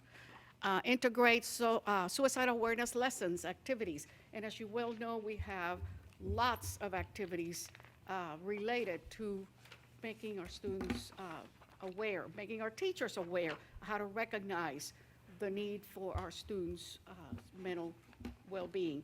Every high school has every high school campus has suicide prevention, student-led groups, and that's really critical and important to us. Our counselors have been trained in multiple programs to recognize students' social and emotional needs. I'm talking fast because I don't have enough time. And if I switch into Spanish, please forgive me. We also want to continue our current community counseling partnerships, and we have multiple partnerships. We just added a strong partnership with Bakota. There we'll be working mostly with the middle schools, so 5th through 8th grade. helping our students recognize the dangers of vaping, drug abuse, presenting to the parents. The youth prevention specialists also are working very closely with them. Okay. Anything else I need to add there? You're doing good. Okay. See, I got backup singers. Support, the next strategy or objective is to support the safe and conducive learning environment and enhance the culture of responsive discipline. Lisa was a big part of this. Dr. Nixon was a big part of this, as was the CNI group. Again, it's all of us working together. We want to continue implementation of positive behavior intervention and support grades K through 4th. We want to develop a district, we are developing, and you heard that presentation a few weeks ago, district framework for positive behavior intervention and restorative practices, grades 5 through 12. And this committee has been working very actively for the past 8 months. And also the district behavior leadership team is incorporating with the Culturally Responsive Council. You heard their presentation last month. And so we're working together to make sure that we're developing responsive disciplinary practices for all of our students. And Lisa's a real expert in this one. Okay, facility safety. As you well know, we've been working very, very much on this goal for a long time. And thank you, Dr. Kelly, for all those plans that you've helped us with, especially the community came out and voted for the bond to make our schools safer. Of course, we have been monitoring bullying, cyberbullying. We have anonymous reporting at the campus level, at the district level. And we just added, thank you, communications and technology. We've just added see something, say something reporting at the campus websites and at the district websites. We've developed a reunification plan. Mr. Berger has been working with us, as technology. Again, it's all of us. Threat assessment teams at every campus and a district assessment committee, and many of you are part of that. And as a matter of fact, just today, 5 of our district staff went to Region 4 to get more training to the threat assessment team to bring back to us, required statewide. We monitor physical safety measures and schedule safety drills at all campuses on a regular basis, and we've been doing this for many, many years now. We're just getting better at it. And our last objective under this goal is to provide training for staff, parents, and community members to address student physical, social, and emotional health. Again, both of these ladies can speak very well to those. We have a comprehensive program to train teachers, counselors, and administrators on the social and emotional needs of students. We offer these on a regular basis. New employees get trained with what we've trained all our employees with, and then there's always refreshment, always getting everybody caught up with what we're doing. We have increased parent education of social and emotional needs through parent information sessions. District-wide, at the campus level, our counselors are involved in many programs, whether it's donuts and dialogue, coffee with counselors, whether it's before school, after school, in the middle of the day, lots of communication with our parents. Our student support counselors are very involved with this. There's a newsletter that we are. We have a quarterly newsletter. We just put out a winter edition. I don't know if you've seen that. Cultural Responsive Council will continue to facilitate training for district and campus staff. And now, goal 3. Thank you, Ms. Serrano. Sorry. We're all getting sick and passing it around to each other, I think. So with the summer training, the goal for communication was to provide a transparent communication system that fosters trust and enhances unity across the district. And so what we did is a similar process. We had a committee of about 20, and you can see all of them there on the right, a lot of community members, district, campus staff. We did a similar process that C&I did. We had those performance objectives, and then we had those communicated to our stakeholders. And then we have our strategies and action plans, and we also are going to then monitor it. One thing we did, we had 2 meetings with our committee to develop the action items, or the goals, strategies. And when we developed those objectives, each of them were so passionate about it, and I can't thank them enough. In fact, my backup singer, I will say, is over here, Lexi, and Cisa had to go home. All of us are in the office sick, so our backup singers are here as well. And then a member of our committee, Kelly, is here as well, Birkenpass. And what we did is, one step that we added that I did not add to the slide is, once we developed the performance objectives, the communication team then, as the content specialist, looked at how can we achieve those. And so what we did is we developed all of the action items, but then we had a focus group. And that focus group consisted of some department heads, auxiliary departments, some campus principals, one from every level, and then also our staff, to make sure that we could meet those action items at the campus and at the district level. And so that was very important to us. And then from that focus group, we made some revisions to those action steps. And so from our committee, we developed 3 performance objectives. The first was to build and promote that authentic identity. And you'll hear me say that a lot, authentic identity, who we really are, reflects the mission and the vision that we came up with, you guys came up with this summer. Also to develop meaningful partnerships, which we engage and collaborate across our diverse community, because we want to make sure that that benefits every student. And then also to utilize a comprehensive and effective communication systems to inform, educate, and connect. There's 3 parts to it: inform our constituents and our stakeholders, to educate them on what's going on, and then to make connections, relationships we know are important. This is an overview of some of the action items and strategies that were developed.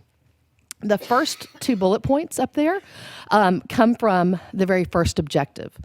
What we're looking at, you guys, I talked to several of you this summer about a rebrand. We're in that process of working with purchasing we already have an RFP that's out there, presentations are being done, and so our hope is, and our strategy is, to launch that with the new school year at Convocation. We're very excited. Dr. Kelly, I got to speak with him about it. He likes to say that we won him over, I'll say. Well, I already told them that we're going to have a fun workshop in January or February on rebranding, and they seem to go for it. So it's exciting. You'll see the passion of myself and my team about this, because most people, including Dr. Kelly, he even told us this the other day, most people think a rebrand is a logo change or an update and color changes, and it's a lot more than that. It's how do we have that brand value and that impact. The second item up here is to intentionally tell stories. We want to focus on storytelling. And when I mentioned that to some of the principals, they're like, well, I mean, we have stories, yeah, but we don't have those big earth-shattering stories. And what we explain to them is they don't have to be the big earth-shattering stories. Everyday stories are the ones that are the most impactful. And so we're going to work on doing some workshops with our principals, with our district and campus leaders, and even some of our teachers, to educate them and help them how to identify our students and staff that we can highlight. The next one, that third bullet point, to collaborate with the families and community to create awareness for opportunities. We want to make sure our parents know how they can connect with the district, and that's important to us. And so, we have the parent nights we advertise, for kids, partners in education. We have so many campus committees and district committees. What we're looking at and evaluating is, would it be beneficial to have a one-stop shop on our website, possibly, to house all that so parents can see, I really want to get plugged in. Let me look and see where it best fits me and my schedule. And so that's what we're looking at. And then those last 2 fit objective 3. We actually worked with Spoken Word, our crisis communications consultants, to redevelop and implement a crisis communication plan that is for internal and external stakeholders, and it is very well done and comprehensive. We are also looking to engage with those internal stakeholders a little more. With that crisis communication plan, we met with Pearland Police Department. We saw that sometimes, Sergeant Beavers would let us know something, but then maybe the police would say something or push something out, and then we would push it out, or we would push it out, then they wouldn't know the right hand didn't know what the left hand was saying. all the time. So we met with the Pearland Police Department, excellent meeting, I have to say, to make sure that we're pushing out. So the last time we had something that came up, we both knew what each other's messages were. We both knew exactly what was going to be pushed out, and we were in constant communication of when are you hitting the button to go. And so that partnership is there, so we're excited about that. With the enhancing the communication for our internal stakeholders, you may not know this, but we have an employee intranet where employees can go for documents for different things. We're looking to retool that is one way we want to meet that need. And then also, when talking with Ms. Simpson and Mr. Berger, we want to make sure we're hitting our Spanish-speaking employees a little better. And so, you know, our district Christmas card or invitation that went out for our party, it was in Spanish as well. So we're making sure we engage all of our staff.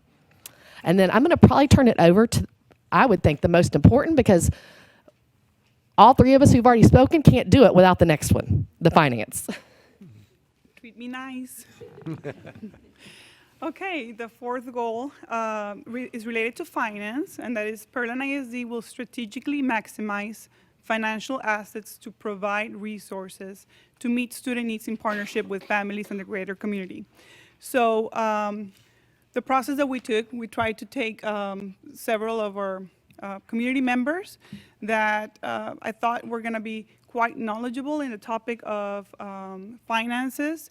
And so we invited quite a few. We had 4 community members who are also, some of them parents, as well as we had representation from elementary and from secondary principals and teachers, as well as other department members that have a very good input whenever we're doing a budget or discussing finances, of course. HR being key in this, since, of course, you all know more than 85% of our budget is salaries, right? So very important. So we had about 22 members, and the way we went about it, we had 2 meetings. The first one was really to discuss district finances, to enlighten everyone on how the school finance works, right? Everybody had their own idea, but there was a lot of ahs and oohs, you know, about it, and that was crucial for them to assist us in developing our performance objectives. So in the second meeting, that's what we did. We developed the performance objectives, breaking down into groups, and these are the 3 that we came up with. The first one is maximize funding to design a budget that ensures a strong financial position. Educate our community to advocate for optimal resources to achieve overall student success. Very important. We can't do the first one without the community support. And the third one is provide financial support for capital needs, contingencies, and a competitive employment compensation plan. The strategies that we developed, and these are just some of them, and we did this post those 2 meetings with the different areas that are directly impacted by them. So number 1, research the need for a tax ratification election. As you all know, with HB 3, some of the rulings have changed, and we're still pending to hear more about what it's all entails and if we need one. And should an election be required, develop a good communication strategy to successfully pass it. The next one is maximize funding to achieve the most effective use of taxpayer dollars, and that's whether we are more aggressive with our investments, taking opportunity of all the grants that are available out there so that we can maximize funding. Communicate with and educate all stakeholders regarding the financial system of public education, and sustain effective communication with legislators on all issues affecting the district, and that is, of course, to have, so they can have more understanding of our district's stance and how any decisions they make affect our district, right? And then ensure pay grades, these are related more to HR. Ensure pay grades are competitive and that employee salaries are within market value. We want to make sure that we keep our teachers, our staff here in the district, that we don't lose them because of our pay. Increase the district's contribution towards medical insurance premiums, and this is something that we've already started doing, working towards. Establish a capital renewal plan committee and prioritize funding for ongoing facility and equipment repairs and upgrades, not having to rely on a bond or what have you, but being more proactive with those items that need to be repaired or replaced. Maintain a fund balance within the established policy, and evaluate campuses and department funding allocations and methodologies. And now I am going to turn it to Donna Tate, who is going to discuss the overall strategic plan for learning. Good evening. So my role in this process was sort of taking all of the different components and bringing it all together into one unified strategic plan. As Dr. Watson referred to earlier, we did identify the Plan for Learning software, which is by 806 Technologies, as sort of that warehouse for not just the strategic plan, because once we had the strategic plan in place, we used that to become the backbone of the district improvement plan. I don't know if you remember, but in the past, the district improvement plan stood separate from the strategic plan, but now they're all aligned into one unified document. And so the strategic plan is there, as well as the district improvement plan, and then I trained the principals for their campus improvement plans to be there as well. And so their campus improvement plans are all aligned to the district strategic plan. Again, it's following that same framework of the overarching strategic plan goals with performance objectives and then the most specific strategies. And the campus improvement plan structure follows that exact same framework. This is actually a screenshot from within the software. And so you can see the district goal at the top. That's the academic performance goal at the top.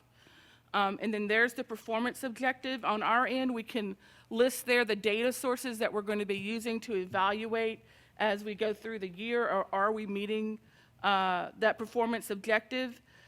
Within the strategy, we can list who's monitoring it. So I know that that way we know that they're the people who are supposed to be checking on the progress. And then what is the impact that's expected to happen at the end of the year? You'll see in those far right-hand columns on the bottom right, months where we can set as a district at these months, we want you to have a monitoring statement in. We will need to be able to see that you've looked at it. And not just looked at it, but where are you? Do you need to revise? Do you need to make some changes as we continue to move forward? So all of that is housed within the software. So it's also a documentation trail, but it becomes a very interactive way for us to communicate with each other of what's going on and what are we looking at. So as we move forward, the campus improvement plans will come to you in January. We had to get the district improvement plan approved. You guys did that tonight on the consent agenda. And so you'll be able to see this parallel alignment and structure of the work that you guys have done with our new strategic plan and how it's really driving all of us towards the same goals. So I'll turn it back over to Dr. Watson to wrap up. Okay, guys, I know that's fast and furious, but we just wanted you to see where we were and get the framework for what we're doing. We've taken your goals, we've elaborated them, we put them in place, we put the action plans in place for them, and we're ready for you to ask us questions so we can see where you are with it. Thank you very much to all of you, everybody who put in like tons of work. We really appreciate you. Thank you very much. Okay, let's open it up for questions. Take it away. Matter of fact, let's go. We'll go one by one, and so everybody will have the floor and ask your questions, and then we'll move on. We'll just go from left to right. Trustee Carbone. All right. First of all, thank you. Thank you guys all so much for your time and effort.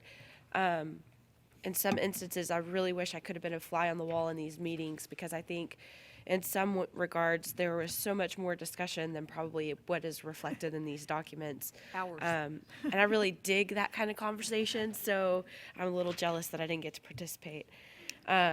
So I have some concerns, and I'm going to share those concerns, and then we could have kind of a dialogue about them. And I hate that I'm starting first, because I'm not usually the one to be the Debbie Downer, but in this instance, I feel like there's two big gaps that we missed that I'd like to discuss a little further.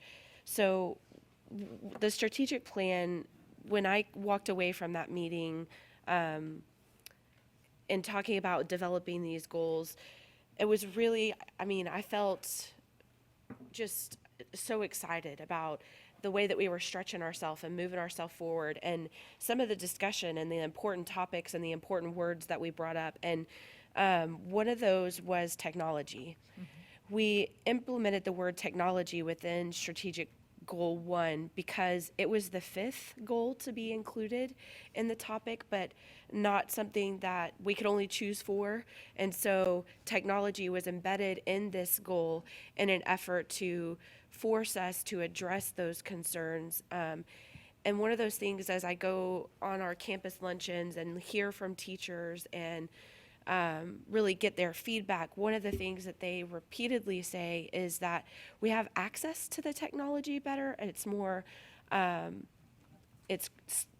internet speed's quicker, the computers are improving, but the software changes happen and they don't feel equipped, or the iPad carts, maybe 1 out of 30 iPads work on a cart at any given time. And so we talked a lot about that in the summer, and I thought that maybe I would see a goal here that addresses the unique needs of our technology and software needs really more than anything. Last week, I was at one of the elementary schools, and they talked about Office 365 being implemented and how they knew it was coming, but they didn't feel necessarily equipped. And then the change happened, and then they're like, where do I find all the history of emails that I was just looking for? And like just having the knowledge base. And I don't know how that works, and I think technology does do training. It's just that I don't know that it's being received in the language that the teachers are speaking, maybe. So technology for me is a big one that I feel like we need a goal to address where we see ourselves in the future and what we want our students' end product to look like in regards to technology. So that's the piece there that I feel like is missing. And then in strategic goal 2, I think it's very well-rounded, and it talks a lot about mental health from a variety of aspects and the outreach. But the key component we missed here is the last 2 words, and staff. And there's not a single goal. Right.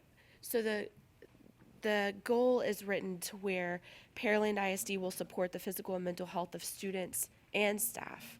But the strategies are all student-driven, and there's not much discussion or talk that I saw in how our teachers are more stressed than they've ever been, and they're for a variety of reasons. I mean, we hold them to excellence because they hold their students to excellence, and that's what we believe in this district, and that's great. And how do we support the ongoing mental health needs of our teachers who are enduring the burdens of all the stresses that their students are bringing to the classroom? And I'd like to see us have a unique goal and or performance objective built around how do we better support our staff and their mental health needs.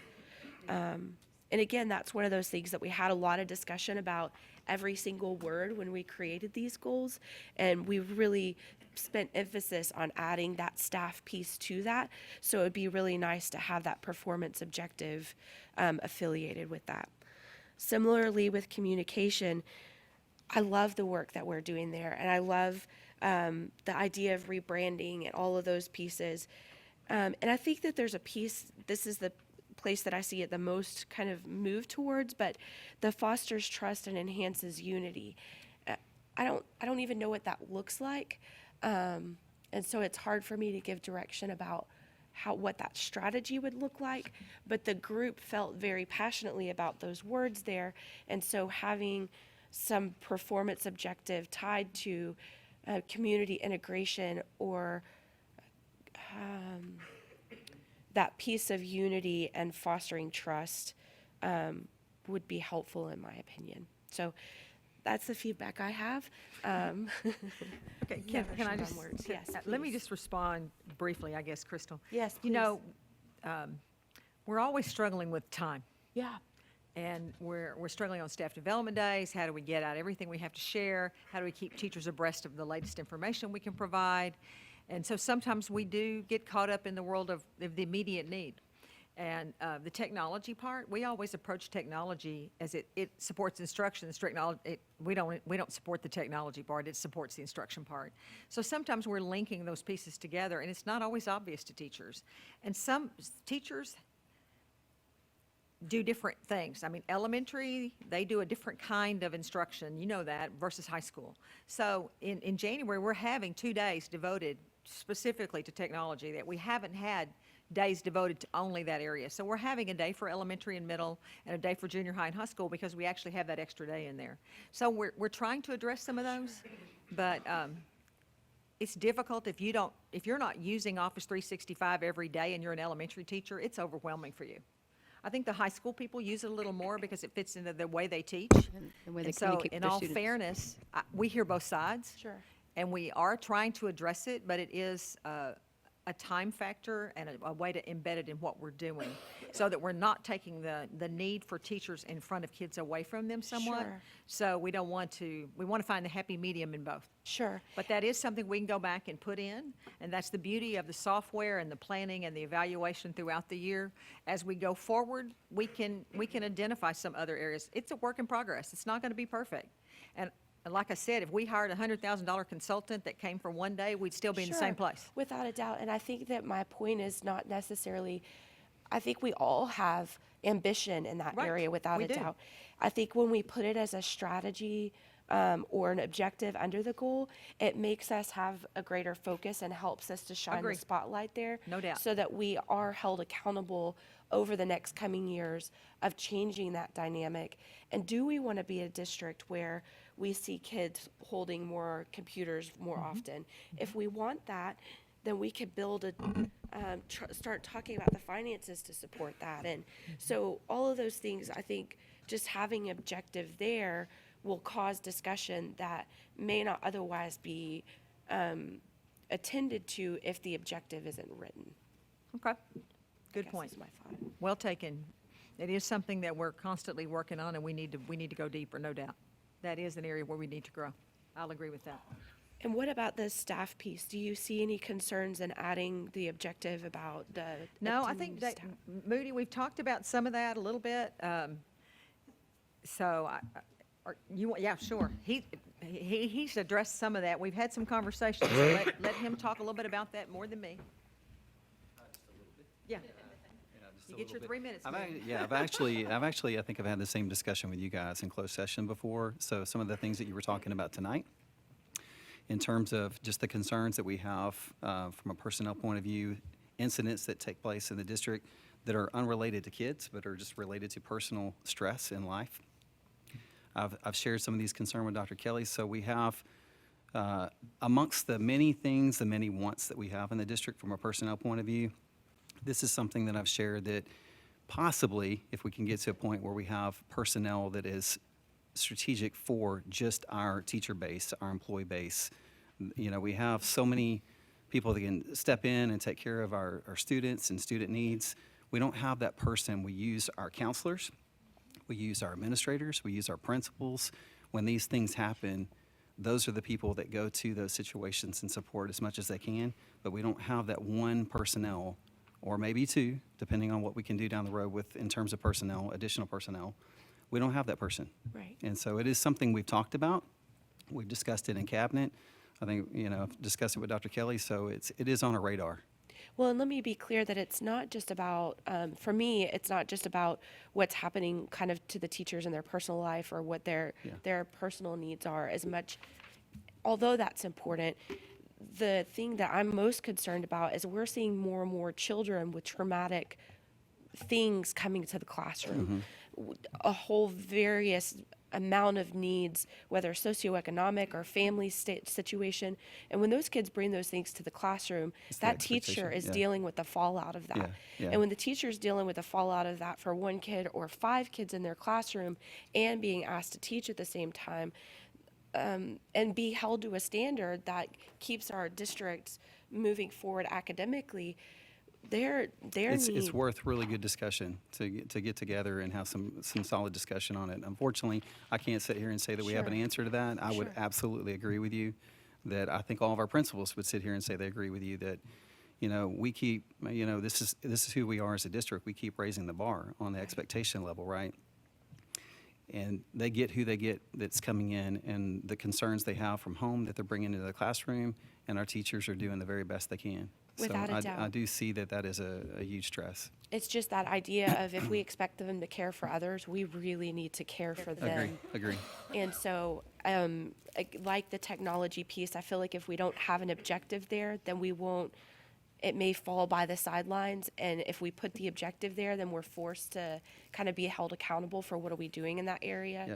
And so that's something, Agree. if the board agrees, that I'd like to see. All right, thank you. Thank you all. Sure, that'd be great. With the fostering trust and enhancing unity, that'll be initially addressed in the rebrand. So our hope with that is a rebrand, like I said, is more than a logo, it's more than color changes.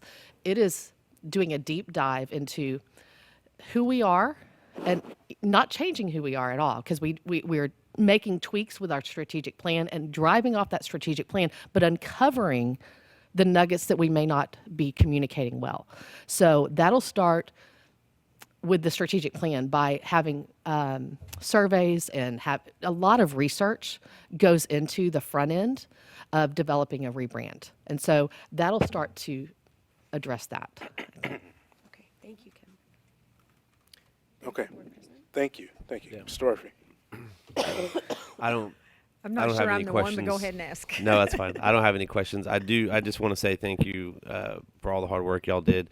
And I would like to see, maybe in 6 months from now, I'm really intrigued to see if we are utilizing the 806 technology software and how that kind of measures up to what these performance objectives and things are. So I don't know if we need a whole report on it in the future, but I'd like to kind of I'm real curious about that 806 to see if we are fully utilizing that It's software. pretty exciting. It really is. And we can certainly do it and show you, even if we just do a report, do an administrative report, and show you some pieces of it as we go through and how we're going to monitor it and check for progress. We can certainly do that. We're excited about it. I think you're going to love it once you see it.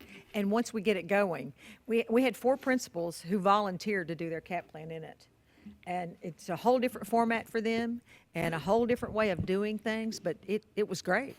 And we had Kelly Holt, who did a big campus. C.J. Harris did a smaller campus. I mean, they were great. I mean, really were. We were excited about what they were doing, the work they were doing. So it's going to be fun for you to see it publicly. When does it go live? We'll go live as soon as we get to an approval place from you. Okay. Just to clarify, the software is not live for the public because there's a lot of confidential information in there in terms of data Right. and whatnot. But the reports that come from it can be posted. Right. And they will be posted. And like for instance, the district improvement plan Right. is a document that came from that. Okay. But And the without campus all the improvement larger plans. pieces, but we can pull reports that do that. And the campus improvement plan too? The Yes. campus improvement plans will come to you in January. Right. Okay. Okay. Uh-huh. Anybody else? Yeah, as far as the mental health, I think, we talked I know that's one of our biggest concerns as we keep going forward. And there was brought up, and the conversation continues to happen about mental health screening, and where we are with that, and how does that go into this? Here we have teachers that are dealing with all of these issues. But if we have a simple screening, and what age should we start it at? We're already having kids in elementary school that are crying out. So I'd really like to see us moving that forward. We keep talking about it, but we're not hearing it being implemented. So, and on that, I also want to know, we have all these counselors, outside counseling groups and whatnot. Are they providing counseling services on campus? Yes. Okay. And who, I guess it's our support counselors that are referring them. How does that work? So our 2 partner agencies are Youth and Family Counseling Services and Counseling Connections for Change. Mm-hmm. And they're both grant funded. Right. And I recently met with Dawn Wallace, Counseling Connections for Change. She's the CEO. She's having to cut back a little bit because her grant funding was based on Hurricane Harvey. So we're now in the middle of the 3rd year. So Dow and United Way are kind of backing off because they're low on funds as well. So we're kind of renegotiating that particular partnership. Youth and Family, however, is funded by the Department of Family and Protective Services, so we will continue. Okay. In terms of referrals, that can be done by a professional school counselor or a student support counselor. It's not just a student support counselor that can refer. All of them have the ability to do that in terms of connecting with those 2 agencies. Currently, we also have the support through a McKinney-Vento grant of a grief specialist. And Donna Tate and I and Lavenda Malbrough met this afternoon in terms of shifting some funds within that grant because we've utilized Susanna Morel so well because she provides grief group support. And so she sends us a bill when she meets with the students in small groups, and that's been working out really well. She has really good data that she sends us as she meets with students. She has a group survey and she has a post-group survey. It's phenomenal what the students are saying about the 6 sessions they have with her. And she also meets with parents after she meets with them. So there's definitely a need for grief support. Our students are experiencing a lot of losses. And a lot of those losses come just from family issues, really. We have a lot of families who are grieving, and especially now during the holidays too. Chenda, but Yes. I think specifically she was asking about, because I know you've talked about this and researched it, a Yes. particular instrument for mental health Yes, screening. and I've presented, a couple to you. I would love, with your approval, I would love to send one that I'm really looking at. It's a wellness screener. We can start with one campus and just kind of do a run through with that one campus and do a screener. So there's several different ways to do a screener. We can obtain a screener, whether it's free or purchased, and we can have counselors only screen individual students that they have concerns about, which is really doesn't cover, really. Right. They're already concerned about them, so they're already working. So the point of a screener is to screen all students. So I would love to be able to present to you a screener that I've shared with you that is research-based, is used in different states. It is expensive, so I will need to talk with Ms. Carter back here, but they'll give us a deal if we can start with one campus. And what they'll do is they will screen the whole student body. They will screen staff, Right. because that's a concern as well. So they will do a staff screening, a student screening, and they will evaluate. They will actually come to the campus and spend the day with the campus administrators. And if there's certain students that they are concerned about, with parent permission, they'll meet with those students and go from there. Now, the biggest concern about a universal type of screener is how do we support? Right. Well, that's Yes. the question, right? Well, we Yes. find out, okay, there's a lot of kids now that are on our radar. How do we support them? Right, and that's always the biggest concern when you start giving a universal screener. And that's why I would suggest maybe start with one campus and see how that goes. Maybe a junior high campus was one I've brought up before, and I've talked to principals, and I do have a principal who would agree if we have the funds to proceed. I would really like to proceed this next semester with a particular campus. I could certainly write a special budget request with your approval. But I don't want to move further than what I need to. But that is definitely and has been on my radar, and Dr. Kelly is aware of that. We've shared some thoughts about how to proceed with that. But I agree with you. We want to make sure that we are working with every student, because we know that there are students out there who are just being silent. And really everything we do, whether it's the peer-to-peer relationships and having peers support one another, everything we do right now is to encourage students to come forward and to let them know that they're not alone.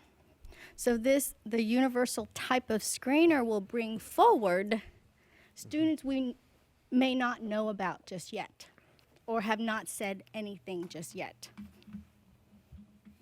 And the district behavior leadership team? Who is that?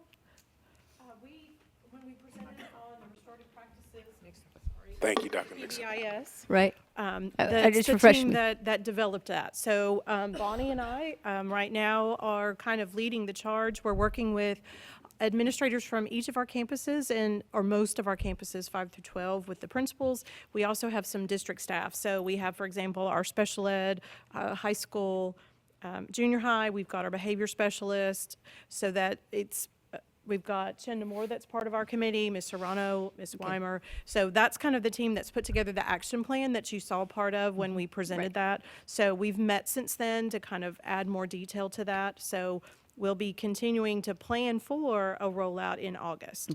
So those school-wide expectations and the restorative practices will roll out at back to school. I appreciate the work that went into this. Thank you. Okay, Mr. Floyd, you had a question about the Universal yeah. screenings, and I didn't want to put Ms. Moore on the spot, but do you know about how much that would cost? I know it differs probably by campus size and. There's a couple. There's always organizations that would like to work with us, Right. possibly for free or at a reduced rate.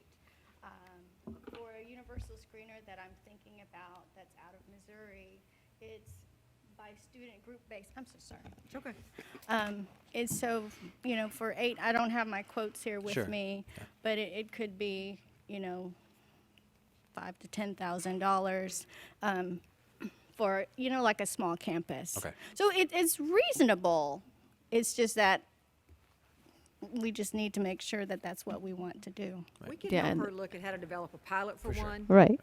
And potential vendors that we could use for that. So we can help you look at a timeline and help you identify a campus that would be open maybe to doing that, maybe a grade level where that would be applicable.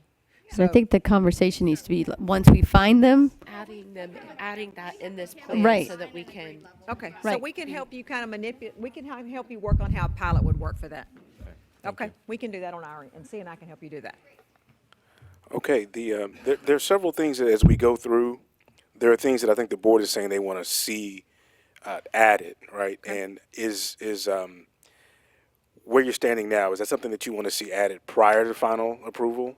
Or do you want to ask for this to come back maybe next month with some additions? Let's just think about that as we go along this evening. Mrs. Moore, I'm sorry, I have one other question, or two other questions for you. Thank you. Just particularly about the mental health screening. I've always had this question. Do the parents have to sign off on us giving their kid that screening? Well, there's one of two ways. Yes, we definitely would inform the parent. All right. So in a universal type of situation, we would inform the parent, and parents can opt out. Okay. Okay. So- And then my other thing is, if you're looking at a specific product, if you would send to Dr. Kelly and maybe he could send out to us, I'm just really interested in how effective they are at actually identifying kids who are having problems, and like how honest are kids on the questions and all that kind of good stuff. I know it's, I'd love to see that. Of So, course, I thank can you. do that. Thank you so much. Okay, Mr. Bakken, I'll yield. Go ahead. All right. Where do you start? I start with the mission and the vision.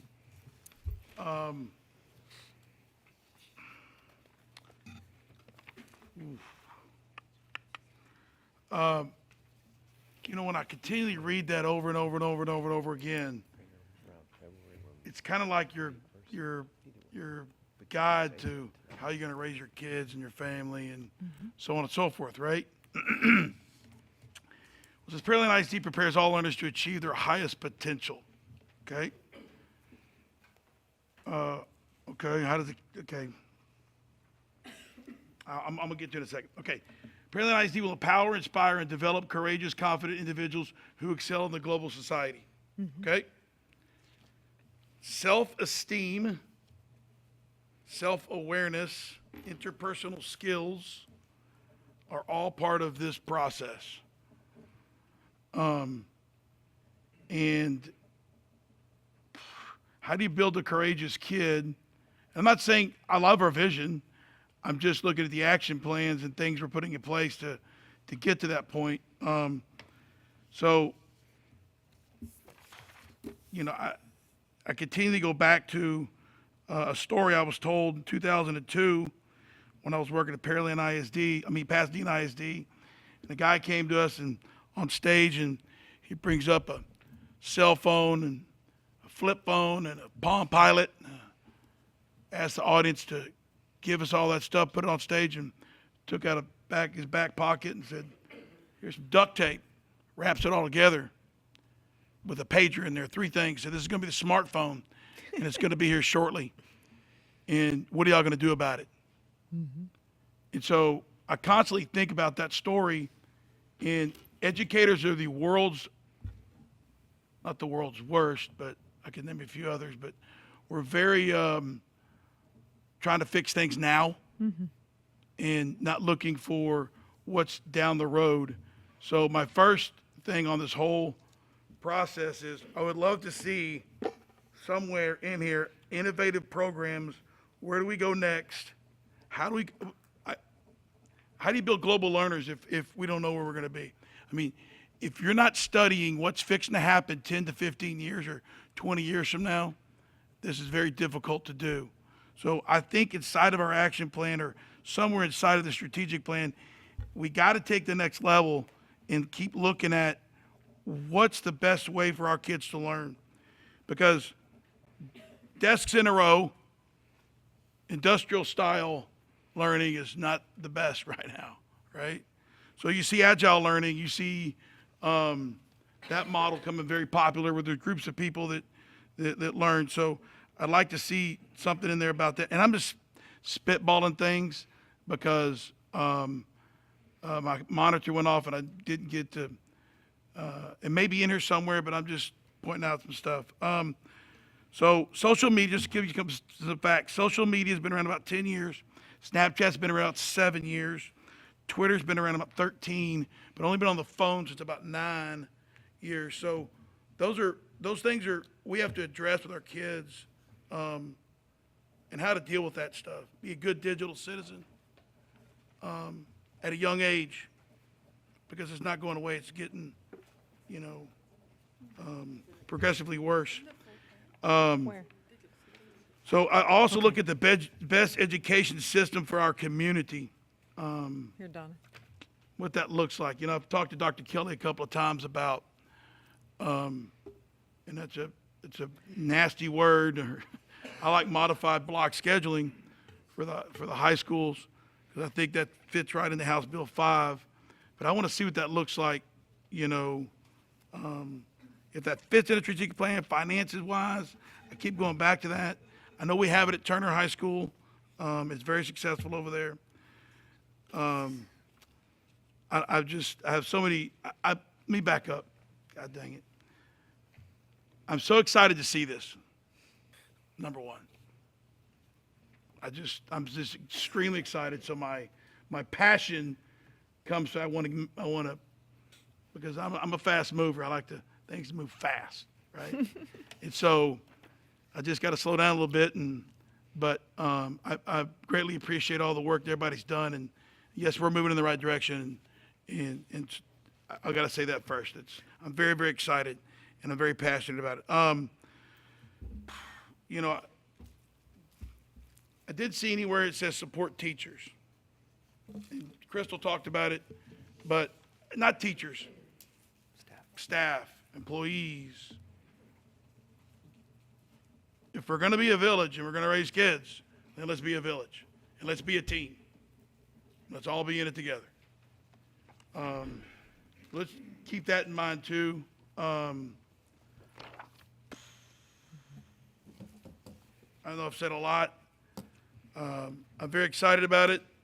I think a lot can be tweaked and ongoing, but I am very interested in seeing something about, we have a lot of innovative programs in our district, that a lot of people don't know about. And I know that Ms. Hocott and I have talked about, tooting our own horn, and we're going to do that through the strategic plan, which I think is one of the best things coming out of it for communication. We have a lot of innovative programs, and I would like to see more. And what does that look like? I don't know. So, I mean, you don't have to address any of that. I don't need any rebuttal, or if you want to, you can, but I just want to tell you throw my this, ideas that at you. in this big document that you received, that's Uh-huh. more information. Okay. On page 12, there's a section on digital citizenship Okay. that I think is addressing some of your Perfect. concerns. Awesome. And it's in the some of the campus improvement plans, Okay. you'll see parts of it. So we know we need to address some of it deeper and better, and some of it is there, but thank you, we will certainly I'm just spitballing. remind each other and talk about it in a deeper level as we go forward. If we don't have a roadmap We don't have a roadmap. now and in the future, then we may be the wrong road, but at least we have a map, right? Seriously. Thank you. Okay. All right. I'm not going to say a lot because a lot of people have touched on the things I wanted to hit. Staff being included in that goal, I think, is important. I agree with Trustee Carbone. Does that require us to come back to this next month?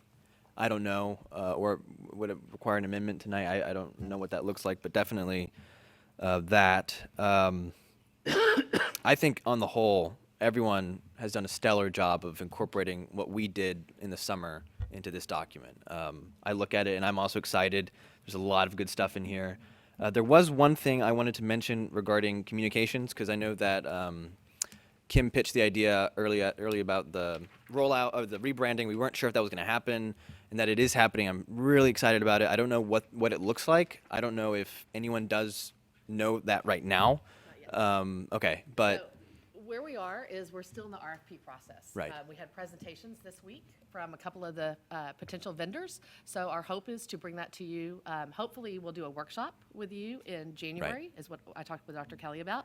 And then we'll bring that to you for approval of one of the vendors, if necessary, in February, and we will begin the process in February. I did talk to all of them about a expedited approach so that we go from as soon as if it's has to be approved at the February 11th meeting, that we would start pretty quick after that. Okay. And then be ready to roll it out in August. yeah.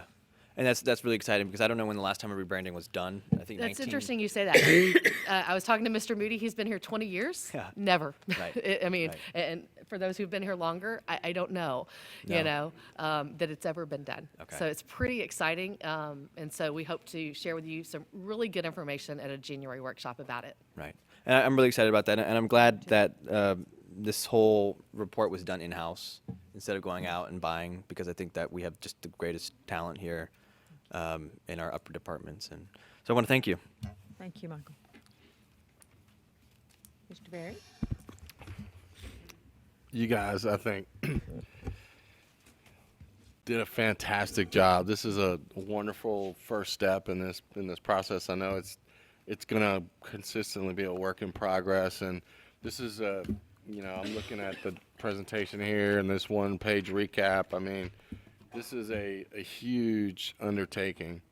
When you're talking about changing or re-imaging a district of this size, and getting all the pieces and the cogs in the wheel to move in the right direction and get the messaging, not just for the parents and students, but for the teachers, administrators. Everybody has to be on board, and I kind of see this as a big giant pep rally when this branding comes out. It should be fun. It should be exciting.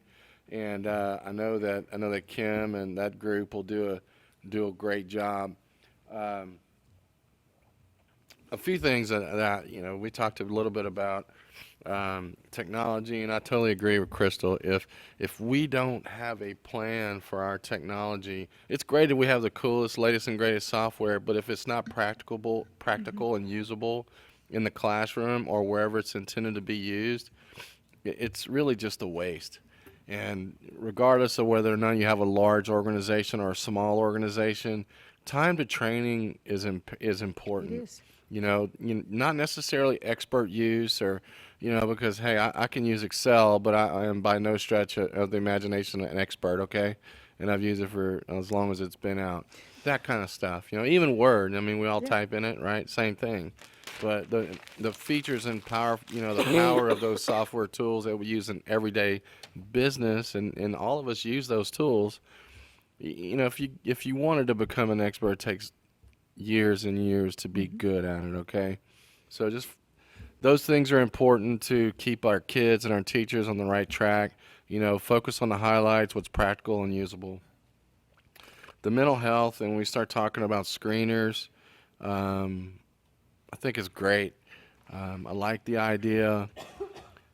It's fearful for me because, you know, being in the risk management world, as soon as we know it's our baby, you know, we have an obligation to take action, and that can become a ball of wax that we may not want to, or a hill that we can't necessarily climb. It's a huge concern for me, but I do like the idea because, you know, if these kids if no one takes the time to uncover to see what's under the sheets, you'll never know. You know, and the sooner we figure it out, and the sooner the parents and we understand what we're dealing with as far as emotional needs and things of that sort, I think it's hugely important. And so, once again, I know you guys will make the right decision in how we do that and how we approach that, but I think it's something well worth taking a look at. As far as communication, I think I kind of mentioned that. You know, the communication piece, I think it's imperative that we continue to make sure that the message that we're sending to our parents and students, teachers, administrators, whomever, is consistent, like Kim mentioned. It's a big deal, you know, because it eliminates a confusion factor for everyone on all levels.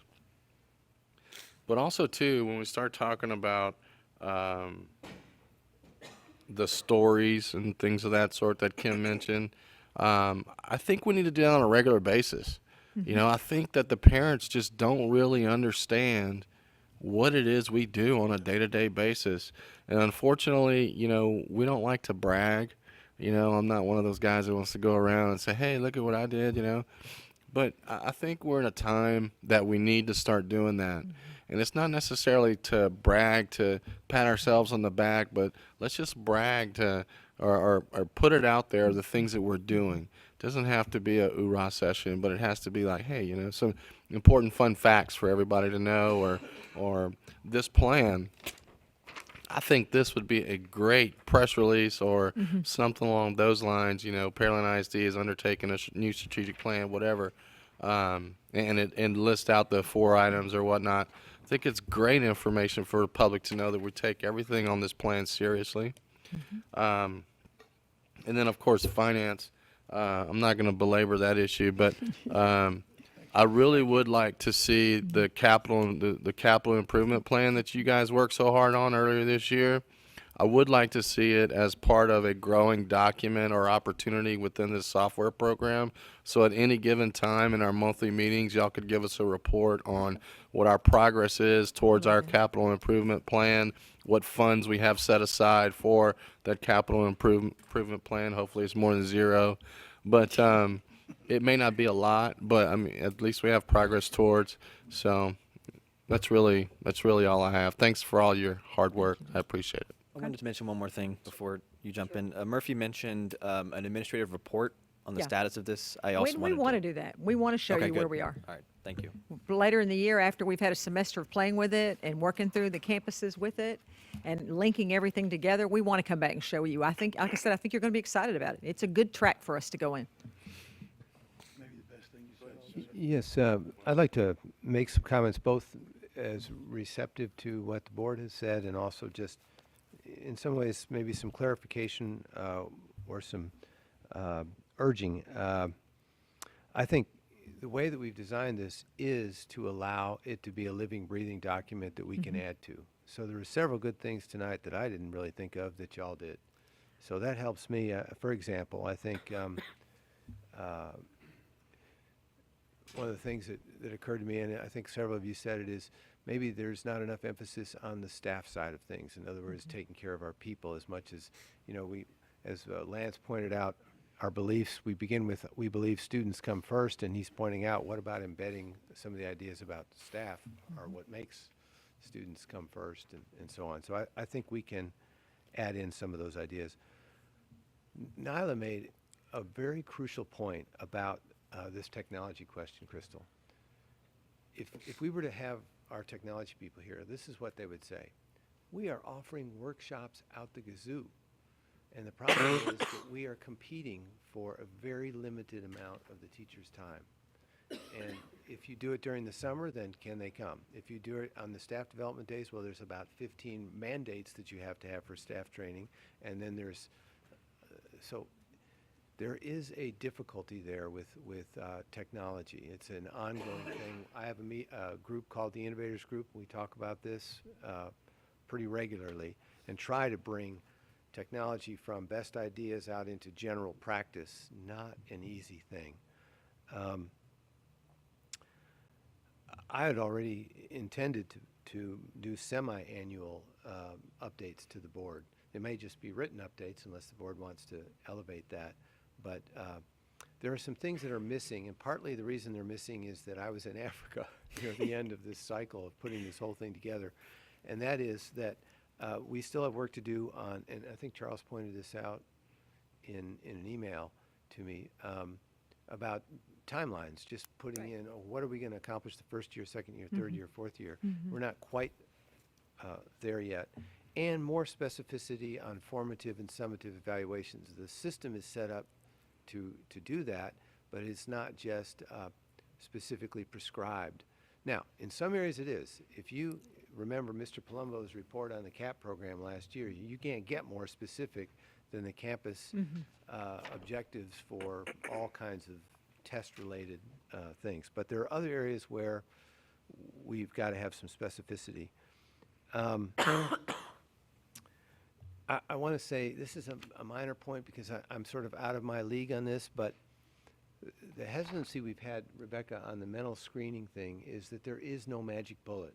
And several of y'all have sent me, for example, I think it was Crystal sent me something about a Colorado school that did those things. But in that particular case, the problem was they were monitoring things that we already monitor that weren't really the types of things we're trying to get at. And so I think with Chenda, there's been some hesitancy about a universal screening instrument. I'm glad to see us moving in that direction, but I also caution that it's not a magic bullet. And we've kind of taken almost a reverse approach, which is develop the threat assessment teams and then look at students who somebody has identified as having an issue and then whoosh, concentrating resources and people on that situation. That's insufficient, but that's some of the dilemma that we've had on this. So I would recommend to you that you approve. I'm sorry. May I add a thought there? Yes. That kind of Rebecca and I were talking about offline, but then sitting here listening to the conversation, and I don't know that we've explored an avenue that is a partnership with an academic unit. I could think of my career before babies and LSSP was in the research realm. And I think we've talked about this a little bit before, in that two people that Ryan Smith, who's come to us and done several presentations, and then there's a Carla Sharp who has done, she's at University of Houston and was with Menninger Clinic in Houston, and has done extensive research in a school-based environment. And what's unique about those kinds of teams is that they have screeners set up, and they also bring a team with them so that if there's a red flag or something that comes up, like Ryan Smith, for example, has a 4 to 6 unit online-based system that a kid can just sign into during Eagle Hour or whatever and use that system, and it's a counseling system that's online. So then it's no cost to us because it's a part of his research program. We may have, he may ask for some access to the data so that he can then do research papers and that kind of thing in response to it. But then that builds grant funding, which allows us to expand the program kind of thing.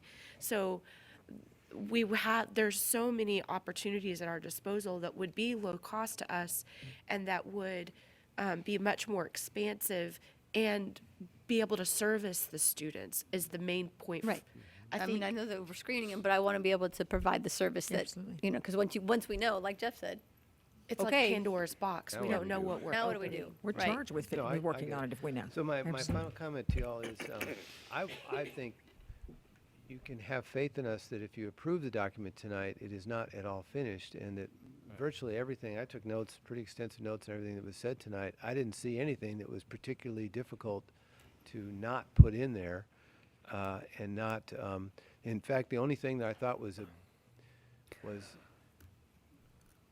not taking away from June, but adding to June is, I think Lance has some good ideas he put on paper about how we sort of left out staff in our beliefs and our vision. So maybe we can wordsmith that a little bit. Okay. Does this actually have to be approved, or is this a report? It has to be approved. Their plan has to be approved. Right. If we remember our discussion last week in our team building, that this strategic plan, these goals, the vision, all of this needs to be formally approved by the Board of Trustees. But yeah. what can be added to? Oh, yeah. It's definitely going to change. It's definitely going to change. Okay. Fluid document or just- So we're just Yeah, we'll approve it tonight, and then it's not like that's going to get locked off in That's right. some folder where you can't read and write it. It's just going to be, we'll keep moving. Just a couple things about instruction, Dr. Watson. I was, like Dr. Kelly mentioned, when I read through the strategies, it felt like I know that there's going to be a whole lot of tasks that go in and go on, right? I didn't see like what those tasks were and what the timelines were. And just specifically where that stood out was when we talked about developing the curriculum. So can you give me just a little bit about, I think it was challenging curriculum and so forth and so on. Okay. What- All right. yeah. So we have district-made curriculum. Some people buy curriculum. You remember the C-scope stuff from a couple of years ago, and They got saying in it didn't trouble. really fit districts. We've had our own curriculum probably 20 years. We house ours in an online system, and we take that curriculum every summer, and we have teams of lead teachers come in with the instructional specialist, and we tweak where we are. We examine our data from the year before, we examine student learning trends, and we update the scope and sequence, which tells us how long we need to teach each part, the depth and complexity of what we need to teach and when and where. We also attach resources for teachers. We don't do what we call cookie cutter curriculum, where everybody does the same thing every day. We have measurements and we have anchor lessons built in. So by anchor lessons, I mean we have some key lessons that every teacher teaches. And we have common assessments built in so that we know teachers are within the timeline of where they need to be in the classroom. But we also believe that teachers have autonomy and they should own their classrooms. So we have some of that system built in to allow teachers some flexibility, but also some accountability. So we've built that and we continue to tweak that every year. We have teacher teams come in to write final exams, to write common assessments and build things throughout the year and in the summer.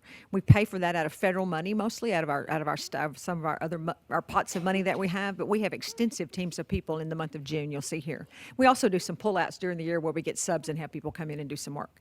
But that's ongoing and constant.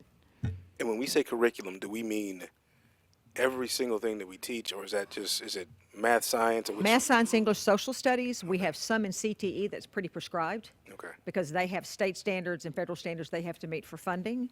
Fine arts is different because it's performance. But the other areas, and athletics are performance-based more or less, but we have pretty strong curriculum in all the areas. Okay. Well, I know we do math, science, English, social studies, I can tell you right now. Yeah. But do we have it in some of the others?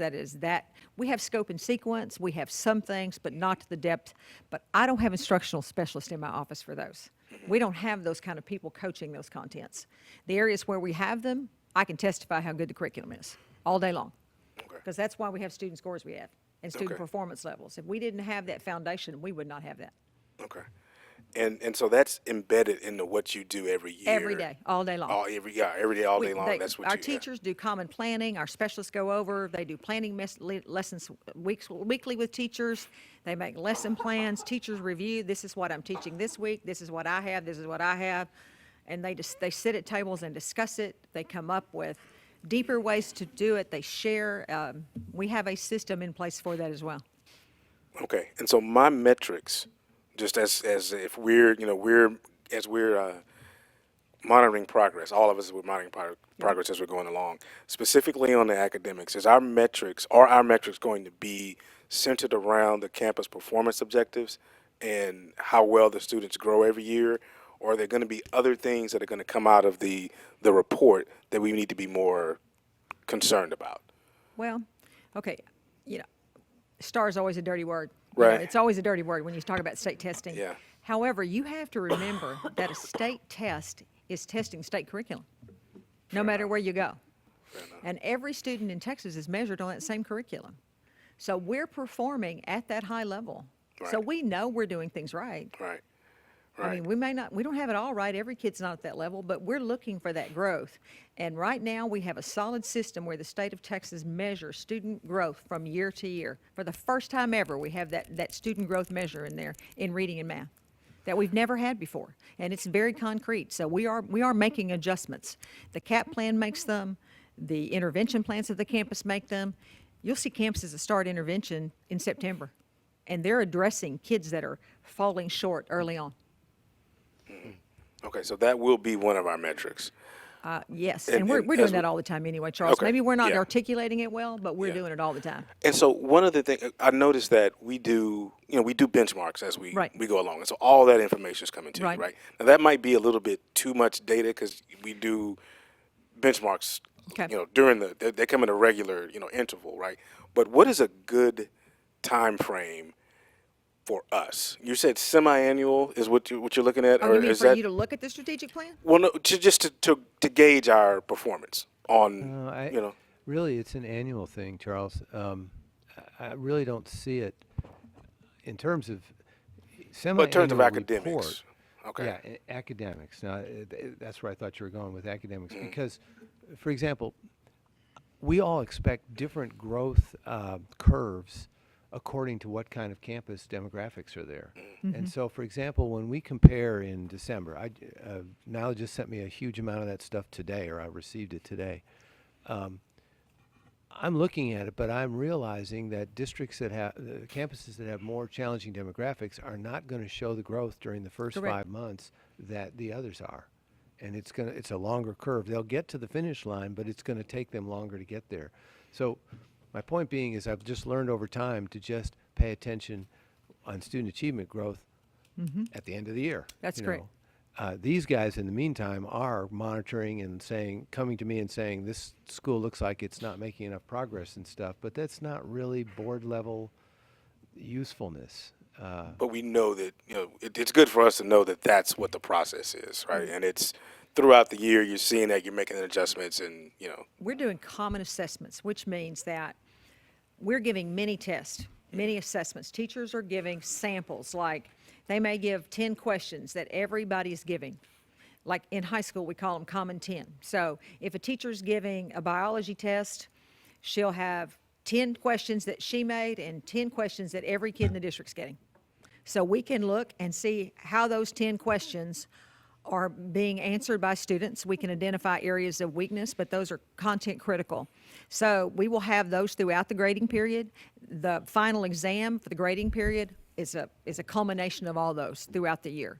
So we have common finals, we have common assessments throughout the year. We have ways to measure that all across the district. thank you. And on the rest of the goals, right? So academics, our major points are going to be every year, okay? But correct. on the rest of the goals, you were talking about the reports that can come out. Are we looking at? That still can't be Well, yearly. Are we looking at? Well, you're going to also see the STAR data report in the fall. You're going to see the TAPER report in Right. February. So you have other measures Right. that show us how we're doing. but I think he's As talking well about as the this. non-academic Right, areas. but as we move to the non-academic things like Yes. the rebranding and the Here's PBIS how- and all Here's that. how I would answer that, Okay. Charles. A lot of what I saw in there is going to turn out to be a yes/no on completion, either for implementation or for review. And so what I think will emerge as we put in our evaluation measures are yes/no completions in some cases, and whether or not we have measures of progress from doing that completion. So I think the easiest way I can answer that in terms of board level scrutiny is 6 months from now, you'd see an update to the strategic plan, and you'd see a bunch of completions, what's incomplete, and what measures Continuing. we've used to get to that point. And in between there, you mentioned that you're going to add some more detail on timelines for things to be implemented, right? And, there's no reason why we can't farm that out. From what Donna describes, that's an easy, what's the word, distillation from the larger thing that we could send Right. them as we add those things in. Perfect. Our hope is that principals will use it in their CEIC committees, they'll use it in their team leader meetings, that principals will eventually be able to get up in their faculty meetings for back to school and pull up Plan for Learning and say, here's how we did last year, this is what we need to do next year. So they're going to have this as a tool as well. Right. And it's just a matter of training and educating them on how they can use this new tool. And they all did their campus improvement plans in the software for the fall, and that was a big step. Okay. Because they didn't do it in the old template, they plugged it in. Yeah. And yeah. aligned it with the goals that came out of the strategic planning session this Right. summer. Right. And what So Lance it is aligned. Yes, ma'am. And what Lance is saying is that we did a board self-evaluation Yes. during our team building. Yeah. And, you know, You we wanna have link this. that, Charles? Yeah, we have this. Yeah, we have this incredible school district, right? And we've Right. got all these results. But we looked at the evaluations like, wow, there's a lot of stuff that we as a board, need to be doing, right? One of the things is that the vision statement needs to be up where everybody can see it, right? And this is just something that, and so we really don't mean for this to be just some time you spent, and just going through and checking a box. We really want to use it to be able to chart, how well we're doing as a district and understand them. Okay, so is there anything else? I have a few more questions. Yes, ma'am. Ms. Chinda or Ms. Moore, is there any way that we could look at a downward expansion, if I will ask, into the middle schools and junior highs? Yes, It that's- seems like it's been a very successful thing in the high schools, but I think the younger adolescents really need that same support. I agree with you. I've started that conversation with our junior high student support counselors. So yes, that has been And maybe on my even in our plan. middle schools. That'd be great. I just need some staff support. Yes. I just need some people and But some yes, money. it is definitely. I Or know the maybe a needs are there. teacher sponsor or something. Maybe there might be a teacher sponsor on one of those campuses that might like to lead that up. I don't know, question mark. Yeah, we'll continue pursuing that. But yes, that has been on my radar. Thank you. Dr. Kelly, I'd like to second the motion of talking about block scheduling and diving into, and at some point in the near future, how you look at me. Well, I've been there in my two previous districts. The problem with it is very expensive because you have to add I did a calculation on this sometime back. I don't know if I was working with David or who, but the number of teachers is pretty incredible to go to a modified block. So it's like there are definite advantages to it, but it would await greater financing. I would Look at say. it. Can we look at it? Can we look at the price?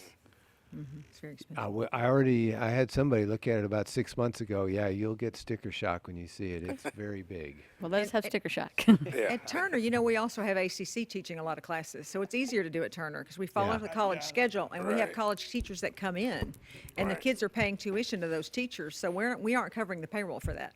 Right. I think the motive behind that request is, I remember asking about that as well, is that if we're consistently still worried about the amount of time kids spend doing homework afterwards and, everything that they have to do on a daily Pressure and basis, all that. our thought is kind of like, if you break that up and you don't see every teacher every day, right, then you've got some flexibility or you've got a lighter load, right? Longer class periods. Longer class periods is more, right. Well, then let's go to online classes and stuff like that. I mean, where does it end?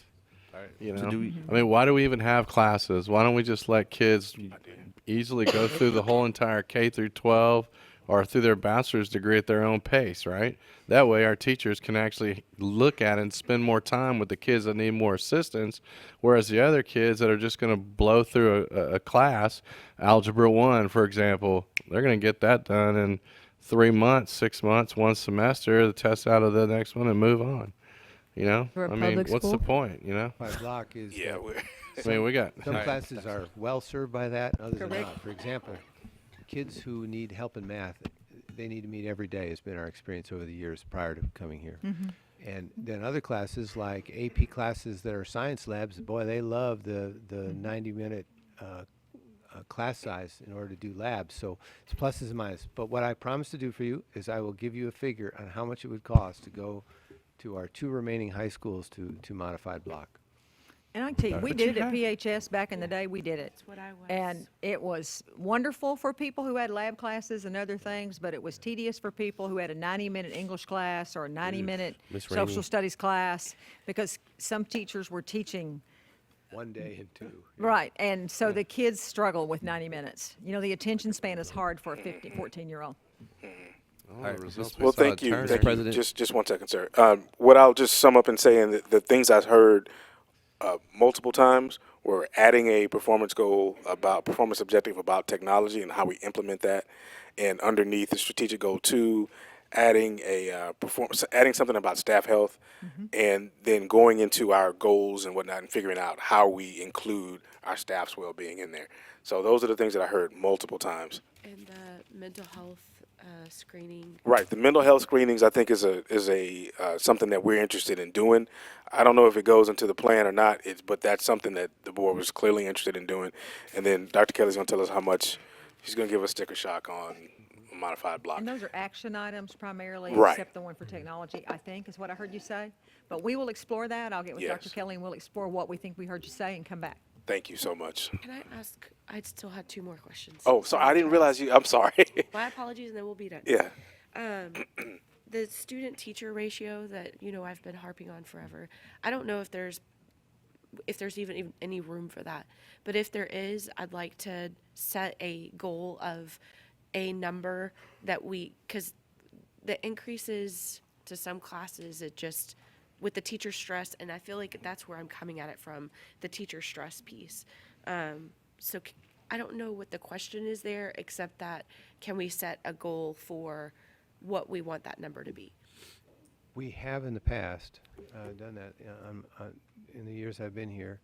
The District of Innovation Plan allowed us to not have to pay attention to state quotas on that, meaning that the state required us to send a report saying this is how many classes are over 22-to-1 in grades K through 4. But again, Crystal, it is very similar to the modified block question. It is trying to fit the budget. David has been extremely frugal about trying to make sure that we can expand where we need services. For example, y'all's big initiative on mental health counselors, that also required that we keep tight on student-teacher ratios and not let them fall. So I can give you a sticker shock on that one too, but it's significant to change student-teacher ratios for the better. Absolutely. Our better hope actually is that enrollment continues to remain flat and we adjust very slowly to better class sizes. Okay, yeah, I'd like to see the number there if you don't mind. And then the final question I have, reading through the TASB board updates, talking about threat assessment that you mentioned a minute ago, there talked about a report that would be given back once a year regarding like how many threat assessments there were, what kind they were. Will that start at the end of this school year, or? It's too early for me to answer that. This is, TEA has put in, Senate Bill 11 established these things, and then we took initial training on it, a whole bunch of us. Then, and I think what Chender, somebody was saying here tonight, which I didn't realize, Sonia, that today was the day we were allowed to send X number of people to district level training. That's all we're allowed to do. Then they come back to us and tell us what our next steps the TEA and this Texas Safety Center says. So it I'm may kinda be into waiting on next that. year before we really start getting feedback. in that It's one of area. those where Okay. the law is ahead of what they're telling us they need Sure. to tell us before we can implement it. Okay, understood. Thank you. That's all. Thank you. Mr. Murphy, would you like to make a motion, sir? Go for it, Murph. Sure. I'll make a motion we approve the strategic plan as presented. Is there a second? Second. Motion, Murphy, second, Decker. Any further discussion? Hearing none, let's vote. All in favor? Motion carries 7-0. We have a plan. Thank you all very much. Thank you very much. Thank you. So we can Yeah. check things off our box now. Thank you, ladies. Half a Thank plan. you. We did that. I'll take it. We have a maintenance report from Mr. Berger. Charles, I'm gonna have to leave early. Okay. Merry Christmas. Take it easy. Christmas All to you right, too. next. Our update on maintenance and facilities work in Pearland ISD. Mr. Berger. Good evening, sir. Hold on, before he starts, How are we? do we need to talk about a few other things before you start, John? I want to prolong it, Am I Mr. doing Berger. this or are they? Mr. Berger. Mr. Berger, when I asked about when I had the idea to ask about this report, that maintenance is something that your board should hear about. I noticed that the track around Carlston was replaced, or there was more gravel and dirt and all going on out there, and it just hit me that y'all got a lot going on, Yes, sir. and that we should know, what your plans are, what your challenges are, because it's a critical part of what we do. Well, if you would have gave me some insight on what you wanted, it may have helped me. So this may not answer your This question, will work. but we'll definitely this try. This is great. You've got a lot of No, you that. did a great job. Yeah, this is great. So we'll just get into it. Something that the district does not do curriculum-wise is death by PowerPoint, but that's what you're going to have here, continuing from the strategic plan. Lots of work has gone into it. First, I want to start with Pearland ISD maintenance and operations. Talked about background singers up here a little bit ago. I have a background orchestra, and some of the members are here, and I just want to recognize Matt Klein, Balaz Andrade, Manuel Vasquez, Frank Saris, and Olivia Angel. These are my support personnel that make this happen. They emphasize our motto of "We Search Success." That is a two-pronged attack of our goal and mission statement, meaning that everything we do, we want to do successfully. We want to have all of our work orders, all of our cleaning, all of our events successfully served. Also, it's a mindset of our department that we are part of this school, and that every academic, every athletic, every fine art, every student success, we are a part of, and we serve that success, and that's what we try to do every day.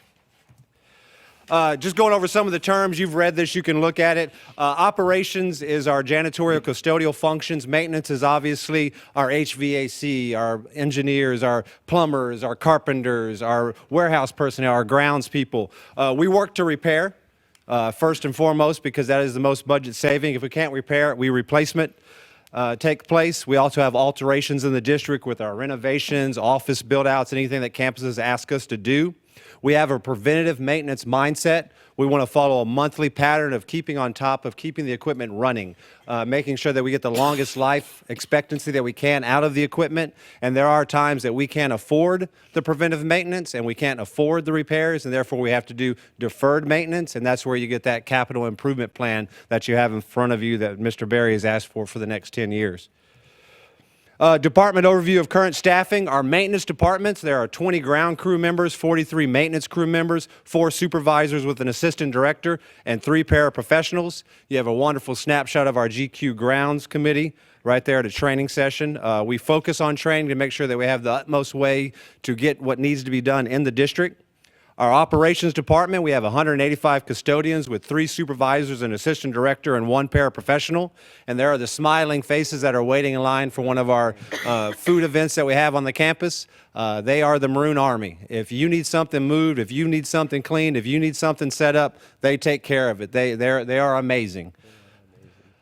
Our department overview, we cover approximately 3.7 million gross square feet of interior space. We take care of approximately 1,000 acres of mowing and trimming. We have 6 baseball fields and softball fields, 2 turf fields, and 15 sports fields, along with 11 playgrounds that we are responsible for. We have 20 hardwood gym floors, and now we have 7 new rubber plastic gym floors that we are responsible for taking care of and maintaining. We close over 16,000 work orders a year. That's not including projects or when you walk on campus and it's not a work order, they say, hey, we need you to take care of this. We are constantly working and moving and going. We take care of every event and rental setup in the district. If it happens under a PISD roof, our maintenance and operations department is there taking care of it. We handle the safety audits, the access control, and the fire inspections, and of course, any emergency response event that comes up in the district. This does not encapsulate everything that we do, but it definitely gives you an overview of our workload and what we take care of in the district. Looking at our staffing from a perspective of standards, the Association of Physical Plant Administrators, the APPA standards, I believe this is what TASB uses when they look at any survey they do on a campus with HR. So this is just our maintenance. If you look at our general maintenance positions, our HVAC, plumbers, electricians, carpenters, those are our current staffing numbers. If you compare it with the APA standards on gross square footage or acreage, and that's what they recommend that the staffing numbers should be, and then if you look at the difference, if you go to the bottom, you would think I'm up here asking for 20.5 positions. That is not what I'm doing. We have a very good working relationship with HR, with Mr. Moody. When we need something, and he truly knows we need it, we go to him. He fights for us and supplies it. So I am not asking for additional staffing. I'm really using this as a humble brag to say we should have 20 more employees to take care of the things we're taking care of, but we're getting it done because of the people that are behind me making it happen. More with less. Pearland ISD annual budget for us is around $1.9 million. In that budget, there's a lot of non-negotiables, stuff that's going to come right off the top. Just like when you pay your bills, you've got your house payment, you got your electrical, and you got your gas bills. We have the same things. I made a yearly budget of non-negotiable chart for you to look at some of the things that come right off the top. It equates to about $1.2 million of our annual budget. Therefore, it leaves us with $635,000 of operating capital. This does not include any district contingency funds, and I'll talk about that in a future slide. Like right now. If you compare our operating budget and the district contingency and you look over the last 7 years, you can see that in 2014, our budget was about $2 million, and in 2020, our budget is about $1.8 million. Where we have grown in gross square footage and we've had life expectancy increase on many of the equipment, our budget has gone down. If you look at our actual expenditures and our total expenditures, you can see it far outweighs our operating capital or our original budget. That's where the district steps in. Ms. Carter and her department will look at what we need and use contingency funds from the district-wide and support us with what may happen. If a chiller goes down or we have a motor we can't take care of, or if there's an expenditure that cannot be taken place in our original budget, we used to come with special requests, and now we are looking at the capital improvement plan to help take care of those things. All of the yellow is really the operating expenditures. Then if you look in the green on the far side is the capital budget. That's another way the district helps us out. They allot money for us if we have capital expenditures that need to take place. And then in kind of the pink peach, you have the extra duty pay. That is the overtime hours that's accumulated for any of the events or overtime that we can't take care of during the normal day. If you look from 2017 down to 2019, we have actually reduced that. I will attribute that mostly to Mr. Vasquez and Mr. Saros and Ms. Olivia Angel for working with the operations department and maximizing the coverage and not abusing the overtime hours. Larry, one other thing that maybe you'd comment on is that you get help to a certain extent temporarily or up till now from the bond. That is one thing. If you look at 2018, and this is the touchscreen. If you look at 2018, where our original budget was $2.1 million and our actual expenditures were $2.1 million, that is directly related to the bond and the support that they gave us. Yeah. My point is that money won't be there forever. And no, sir. That some of the things that Jeff has talked about in terms of planning for how we're going to use that capital projects fund and things like that are going to become crucial because that bond money sort of begins to dwindle. That golden goose will die. Yeah. So when you talk about the bond, you talk about the gross square footage and what's been added, some people look at that and say it's new stuff. You don't have to worry about taking care of that. Well, there's some unintended costs associated with the new stuff. For example, there's more floor space. With more floor space comes more cleaning supplies, more material that we need. HVAC renovations, we have anywhere from $5,500 to $10,000 a year in filters and belts that need to be purchased. The access controls. Right now, the bond department is taking care of that, but each call out is about a $700 cost. When the bond is gone and we have to take care of that in maintenance and operations, we absorb that. So new ceiling tiles, new lights, new restrooms, all of those things are additional costs that come on us with that new stuff. Also, there's unintended workloads. As I mentioned, we have the new plastic floor. Plastic floor is very nice. It's a nice gym in those new gyms if you have a chance to go see them. The bond office has done an excellent job in designing those new gyms. But those new floors have a specific cleaning method and a specific chemical that has to be purchased. We have to purchase that chemical, and then it takes about an hour to actually clean that floor. So you are adding an hour of cleaning time to a custodial staff that is already stretched thin. So that creates the stress of workload that we talked about with the teachers.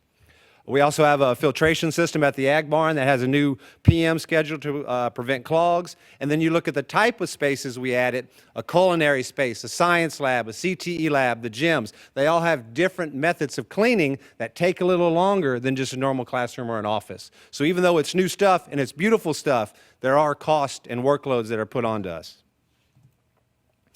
Looking at internal adjustments that we have made several of them going through these. If you do not know Jay Murphy, he is our MEP supervisor. He has been a wizard in working our budget and working with the vendors and bringing in-house work that we can take care of to reduce our cost. From 2017 with the Simplex fire inspections, we went from $83,000 to $67,000 in 2018. With the chiller contract, he went from $140,000 to $53,000. This was done by switching vendors and also by him training his employees to do the work that we used to contract out. Buckeye Custodial, once again, Mr. Vasquez and Mr. Saros worked through this. We went from $175,000 in expenditures to $112,000 in the chemical supplies. In the paper goods, we went from $657 to $614. Every dollar helps us, and we continue to review all of our contracts and all of our purchases. We want to eliminate the cost of dust mop services, so Mr. Vasquez and Mr. Saros created an in-house laundry service. So we eliminated that cost totally. We used to rent it out. We used to pay a monthly fee. We no longer pay that. We have a combination of price negotiation and in-house works, and that's what we do to prioritize our budget. When we can't cover things with the operating budget, if you have seen, we fall short every year for the last 7 years, and for the history of maintenance and operations, our operating budget has never been able to cover the expenditures. So we try to prioritize when events happen. This is where we're talking about the capital renewal plan, Mr. Berry, where we're all going to sit down at the table with Ms. Carter and have these sessions to where myself and technology and transportation and anybody that has a piece of that pie that they want, where we sit down and discuss who gets the priority. Well, in the maintenance and operations, this is how we determine what's a priority. Our level 1, if it deals with life safety or legal compliance, it's a priority 1. If further damage or deterioration of that equipment or facility could lead to the loss of that equipment or facility, that's a priority 1. If we're throwing good money after a bad thing, if we keep replacing motors, if we keep replacing compressors of a unit, we need to replace that unit and not waste money of giving it parts. And the other thing, if it has an impact on student learning. All those are level 1 priorities. Level 2 is anything that affects the faculty and staff productivity or morale, or anything that was deferred from level 1.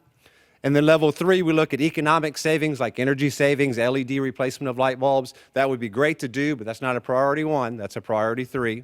Anything that's aesthetic or historical maintenance, and anything that's in terms with the strategic plan or district projects. There are several district projects. I don't want to call them pet projects because that makes them seem unimportant, but there's a lot of projects out there that do not fall into a level 1 or level 2, but it'd be real nice if they were done. So looking at the capital renewal plan, if you've ever looked at the 10-year scope, it's based on every year, what's due that fiscal year or that school year. These are our priority level 1s. I broke it down by the year that they are in the plan. Some of them have been moved up because they are a level 1 priority. We are replacing parts on chillers on a routine basis that shouldn't be replaced, so we are wasting budgeted funds. So these are our level 1s, so we sit down with Ms. Carter. These are the ones we'll say, this is the top of our list. If we got a piece of the pie, this is where we're looking to shop. Level 1 for us here is not facilities, it's our equipment. We have mowers and tractors and vehicles. We actually have 43 vehicles that are past the replacement dates, but these are the critical ones. I really focus on the trucks. When I say 7 trucks, I'm talking about the grounds department. The grounds department in the history of our department have always gotten the leftovers. So if the carpenters got a new van, their old van was passed down to the grounds department, so that van may already be 10 years old. That van was equipped to be a maintenance van, so it did not have seats for 4 people.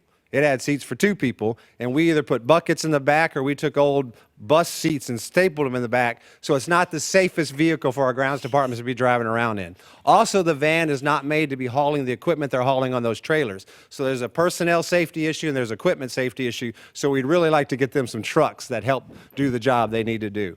So this is our priority level one when we sit down once again to talk about these are the equipments and issues that we need. Priority level two, these are the items on the capital renewal plan. They only focus on 19, 20, and 20 and 21 as priority level two because 19, 20 is almost over. And then again, priority level two for our equipment.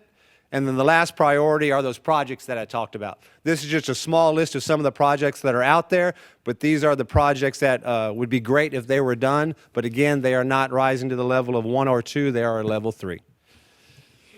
And I didn't give you 5 minutes, but I did the best I could. Any questions, comments, or issues? Thank you very much. Anybody want to jump in? Yes. How much do you, of your staff, do you get back when the facilities are rented and using the staff to clean, so on and so on? How does that work? Talk to me about that. Like if somebody rents a gymnasium Yes, for sir. a turn, whatever, Yes, sir. right? And the custodial staff goes in there and does a great job, is there all day cleaning or whatever, and then closes it up. How much do you recoup any of that money? From the rental fee? Yeah. No, sir. My belief is that the rental fee goes back to the general fund that pays for the overtime hours that is employing that staff. Yeah, you know the problem there at Lansing, it's an age-old problem, is that, you know, from a taxpayer point of view, you're sort of balancing, you want to make your facilities available to the public because they think as taxpayers that they're entitled to that when we're not, quote, using them. But on the other hand, the cost of Larry and others is greater than the amount we're charging. But if we charge the full amount that it really costs, we would have very upset taxpayers saying nobody can afford to rent our facilities. That's one of the things that is in the strategic plan, to review every single revenue contract that we have so that at least we break even. Yeah. Okay. And I noticed that the hours in the 20-point positions that you were saying. For the staffing, for the don't- maintenance side? Don't need. You're doing more with less, and I see that. Yes, sir. You know, I've often thought about, you know, with our athletic facilities like baseball and softball fields, you know, turfing those like a lot of districts are doing around, because I often think about the time spent on that, the maintenance, the equipment, and not just the maintenance on them, but the time away from doing other projects in the district. Yes, sir. And then you Because also, the people could be fertilizer, the material, Yeah, the and dirt. But the time Yes, they sir. spent doing that, they could be doing other projects in the district. Correct. Yeah, and so I don't know what the cost, what that looks like. I know that, but I know a lot of districts are going to that yes, sir. very fast. I know that Ben Pardo has worked on pricing on that. I don't know the number offhand. We've had that discussion. The baseball prefers to play on natural grass, but the turf field is a long-term cost savings. I guess we're just jumping in. No, that was just the thing that popped in my head. Ms. Berg, that was excellent. That was excellent. Thank you. Yes, sir. Thank you.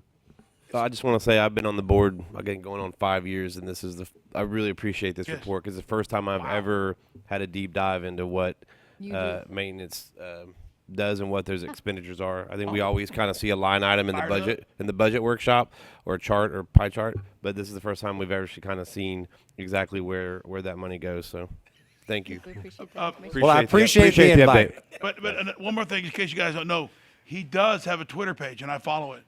The Pearland ISD M&O Twitter, and they do tweet things out about great things that are going on in the district. Thank you, Mr. Berger. Thank you for the plug. So check it out, Pearland, whatever it is. And we're starting a podcast soon.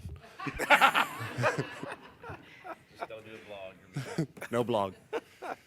Anyone else? I have one quick question. Yes, ma'am. I thought I was not going to have any for you, but the staff underage is 20 employees-ish, and the extra duty pay is Gone down. gone Yeah, I saw it too. since last year. But we still have extra duty pay. But we So still have if we extra ha- duty yeah, pay. We will so- always have extra duty pay. No matter if you had those extra staff. No, man. If you gave me 30 employees, we would still have extra duty pay. The reason is we have all these events after hours. Unless you start running if you have enough staff to where you're running a cycle of shift work, to where you're working a, Wednesday through Sunday That's not shift. predictable because we don't always have those needs. Correct. When you have all the athletic events, the churches, the fairs, the facilities, everything we can say there's school hours, but school never closes. If you've been to the high school, and I know you have, it doesn't close. Right, okay. Well, I just thought we'd ask the question. Yeah, but we work very hard. Ms. Carter has given me incentive to lower that because it is a drain on the budget, but it will always be there. We work very hard to limit that. Every overtime outside of an event that has been booked has to go through Mr. Parton. I have to send him the rationale for it, and he approves or denies it based on that rationale. Cool, okay, thank you. So your staff, what is their day look like, right? Are we talking, because I know folks are there late, and so the time they spend on just a Monday, right, from open to close. Yes, sir. Is any of that in the extra duty pay, or is that, or not? Sometimes. Okay. Say, for example, let's talk about, you can both sides, maintenance or operations. Let's say maintenance, it's 3 o'clock, and the plumber gets off at 4, and we get a phone call that there's a line break at lawn. Well, they will have to work over, and that'll be extra duty pay. Right. Or if you have on the operations side, you have the day custodian who is working, and there is excessive absences at night from the night custodians, that day custodian will stay over to help cover the shortage, and that will be extra duty pay. Okay, so we have day and night, okay, so. Yes, sir. Okay, all right. Good deal. And you don't get any of that extra duty pay, even though you're there at 3 o'clock in the morning and 10 o'clock Salary at night. employees do not get extra duty pay. I'm just saying that. So therefore, we also have all of our salaried employees, all of the supervisors Right, are on call. supervisors are all- They take a and week and they alternate, and they're on call 24/7. So if an emergency happens, they're going out. So with that, salaried employees, that's, most of the employees are getting what looks like a salary of 40-hour work week. Is that per They're year? hourly. Yeah. Yes, sir. But they're not, you don't have any, should say regular, non-supervisory employees. Salary Their employees? salary? No, sir. Why not? Just curious. Why not? Why not? Because they're at will hourly employees. They don't reach that professional status to receive that. And then if we work them all the overtime that they would do, that I think they would complain heavily. Like if you ask Mr. Klein or It's actually, Lance, that's more or less set by federal laws. Yeah. There's only certain qualifications of yeah, employees. you that can't can call make them salaried. salary because we would abuse them. Yeah, all the Would be to time. abuse Yes, that sir. we- burden. Yeah. Okay. So tell me, what plans are you putting in place with finance, with Ms. Carter's group to get these level 1 items done? Well, where we are is Yeah, where are we? We have looked at the capital renewal plan. We've helped create the capital renewal plan, and then we'll sit down in a meeting with everybody that's going to take from that pot.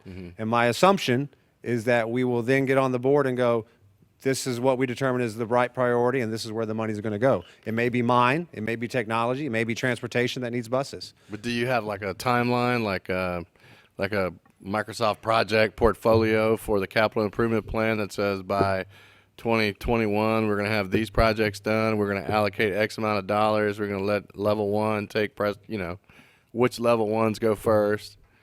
So last month, the $10 million were approved to be moved, and so that's basically kicking off the living document. This was a great opportunity to see his level 1 and 2 priorities, and that's the same thing that I'm going to do with the rest of the departments that have a major play in the capital plan, such as athletics, technology, even fine arts, transportation. So the major big-ticket expense departments. And so what I'm planning on doing is that next month, I'm going to meet with, I've already met with him, and I'm going to meet with the rest of them individually. We know what's coming due on what year. We've done that homework. But then from there, just like you saw that there was some needs that really did not come to, the life expectancy didn't come due until maybe 2 years from now, but they're crucial now. So that's what we look at. Things that were coming to their life expectancy this year, can they be delayed? And what needs to be brought forward, right? And so then we're going to present that to you so you can be aware of what it all entails. and approve a plan moving forward. And then as the projects begin to, I guess we need to complete the projects, we're going to bring it to you for approval. So, so items have lifespans, life cycles, right? And sometimes they last longer and Right. sometimes they don't last so long. Right. Right? That's why it's imperative that we kind of maintain that 25-year roof life cycle or whatever it might be. So I would really like to see that report monthly on the capital improvement plan, kind of what are we doing, what kind of anticipated project timelines we have for these major projects, because I mean it weighs heavily on our budget and finance and how we plan that out for us in the future. Right. Right? Okay, So- a monthly report on the capital improvement program. It's a living document. It's not not like they have to go off and do a ton of work on it. Why would it have to be monthly? Yeah, I'm not understanding what the practicality of that would be. So if I think it's we're practical. You don't think if that we're they're getting looking at that if daily? we're getting you're going to set a capital improvement plan. I just keep thinking that the question's already been answered, right? You kind of have an idea of what you want to do over the next few years. Right. Well, that was in the first document that we got, right? Or am I looking at something different? So we I think gave you maybe have a misunderstanding of what a capital improvement plan really is. No, and how it works. I'm in that industry, so I totally understand capital improvement programs, right? But what I'm trying to understand is what you're asking for, and like I don't understand how that would become just help me understand what a monthly report on the CIP would mean to you. Nothing. Just updates on what it looks like. When we go into budget, we're constantly talking about budgetary items, right? So we have vehicles and so on, whatever it might be. So throughout any given year, month in, month out, we're thrown these items where we're amending our budget, right?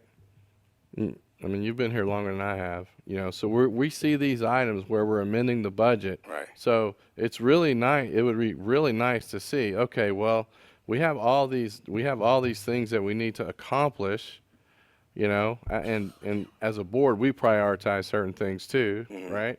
So through Dr. Kelly, those things get prioritized from all these guys, and then they get thrown up to us, and then all of a sudden we have to make a decision on whether or not that it's something that we want to do, right? Could it be quarterly? I'm just asking for a regular report. We don't get a regular report on that right now. We don't even get a regular budget report. We don't see our budget monthly. We could get it if we asked for it, but we don't see any of that stuff. Yeah. We should see that at least no less than quarterly. Yeah, I get. Okay, now I understand The more pot, along the how's lines. the pot shrinking What's for the year? And I understand. Okay, so We used to get that with Don. when you're on Snapshot. Yeah. So, okay, I get it. But where I am is I'm really trying to focus on, like, we're going to talk about the dollars and we're going to have our incremental reports and we're going to understand what it is that we're trying to replace and do and build and all that kind of good stuff. But I'm trying to prevent us from having what I think is an undue focus on trying to see every month what dollars are doing. And if we're going to have that kind of oversight, I'd be much more interested in seeing what students are doing, and we already understand that that's too much of you can't get a monthly update on what every benchmark is doing and all that kind of good stuff, right? But I know that's critical to you, I envision but that. I a envision month, that a document monthly, changing. and we're having a conversation we can have it another I'm gonna time. have it offline. Right. So, but at any rate, Okay, so, it may not be that important to you. We can do it Yeah. No, offline. it's important. I just think anyway. Okay. So, I mean, we did have this information before we approved the expanded press box, right? But that got approved. Was that so many friendly? of these items could have been taken care of that are level ones today. Is that friendly fire? It's not friendly fire. It's reality. Hey, It's all Mr. Berger, good, I got a man. question for you. It's all I got a good. question, Mr. Berger. Yeah. What your department does so many great things, and they kind of are, I don't know, I appreciate it, everybody appreciates it. Is there something the board can do for your department to show our appreciation for that department? I mean, I guess I'm asking, and maybe tell Dr. Kelly or something, maybe bring us, I mean, we want to, I mean, just like we do for our teachers, we go around to each campus and we do different things for them and we go see, I mean, you know, that's a great department and they need to be recognized. And so maybe think it's something out, you know, maybe get with Dr. Kelly. We can definitely give it some thought. We have some in-house things that we do, like we do a Golden Pair Award for which Okay. campus meets the cleanest and meets all the budget requirements. We have an Employee of the Month. Dr. Kelly sent out an email out to the ESC staff today praising our custodial staff and asking them for support for that custodial staff to recognize them. During Custodial Appreciation Week, each campus did something very special. At Christmas time, they give them presents and baskets. So they get appreciation. Okay. But without a doubt, we will definitely, if we have anything that can come up, we'll give it to Dr. Kelly and let him know to the board. Outstanding. Is there any other actual questions about the report?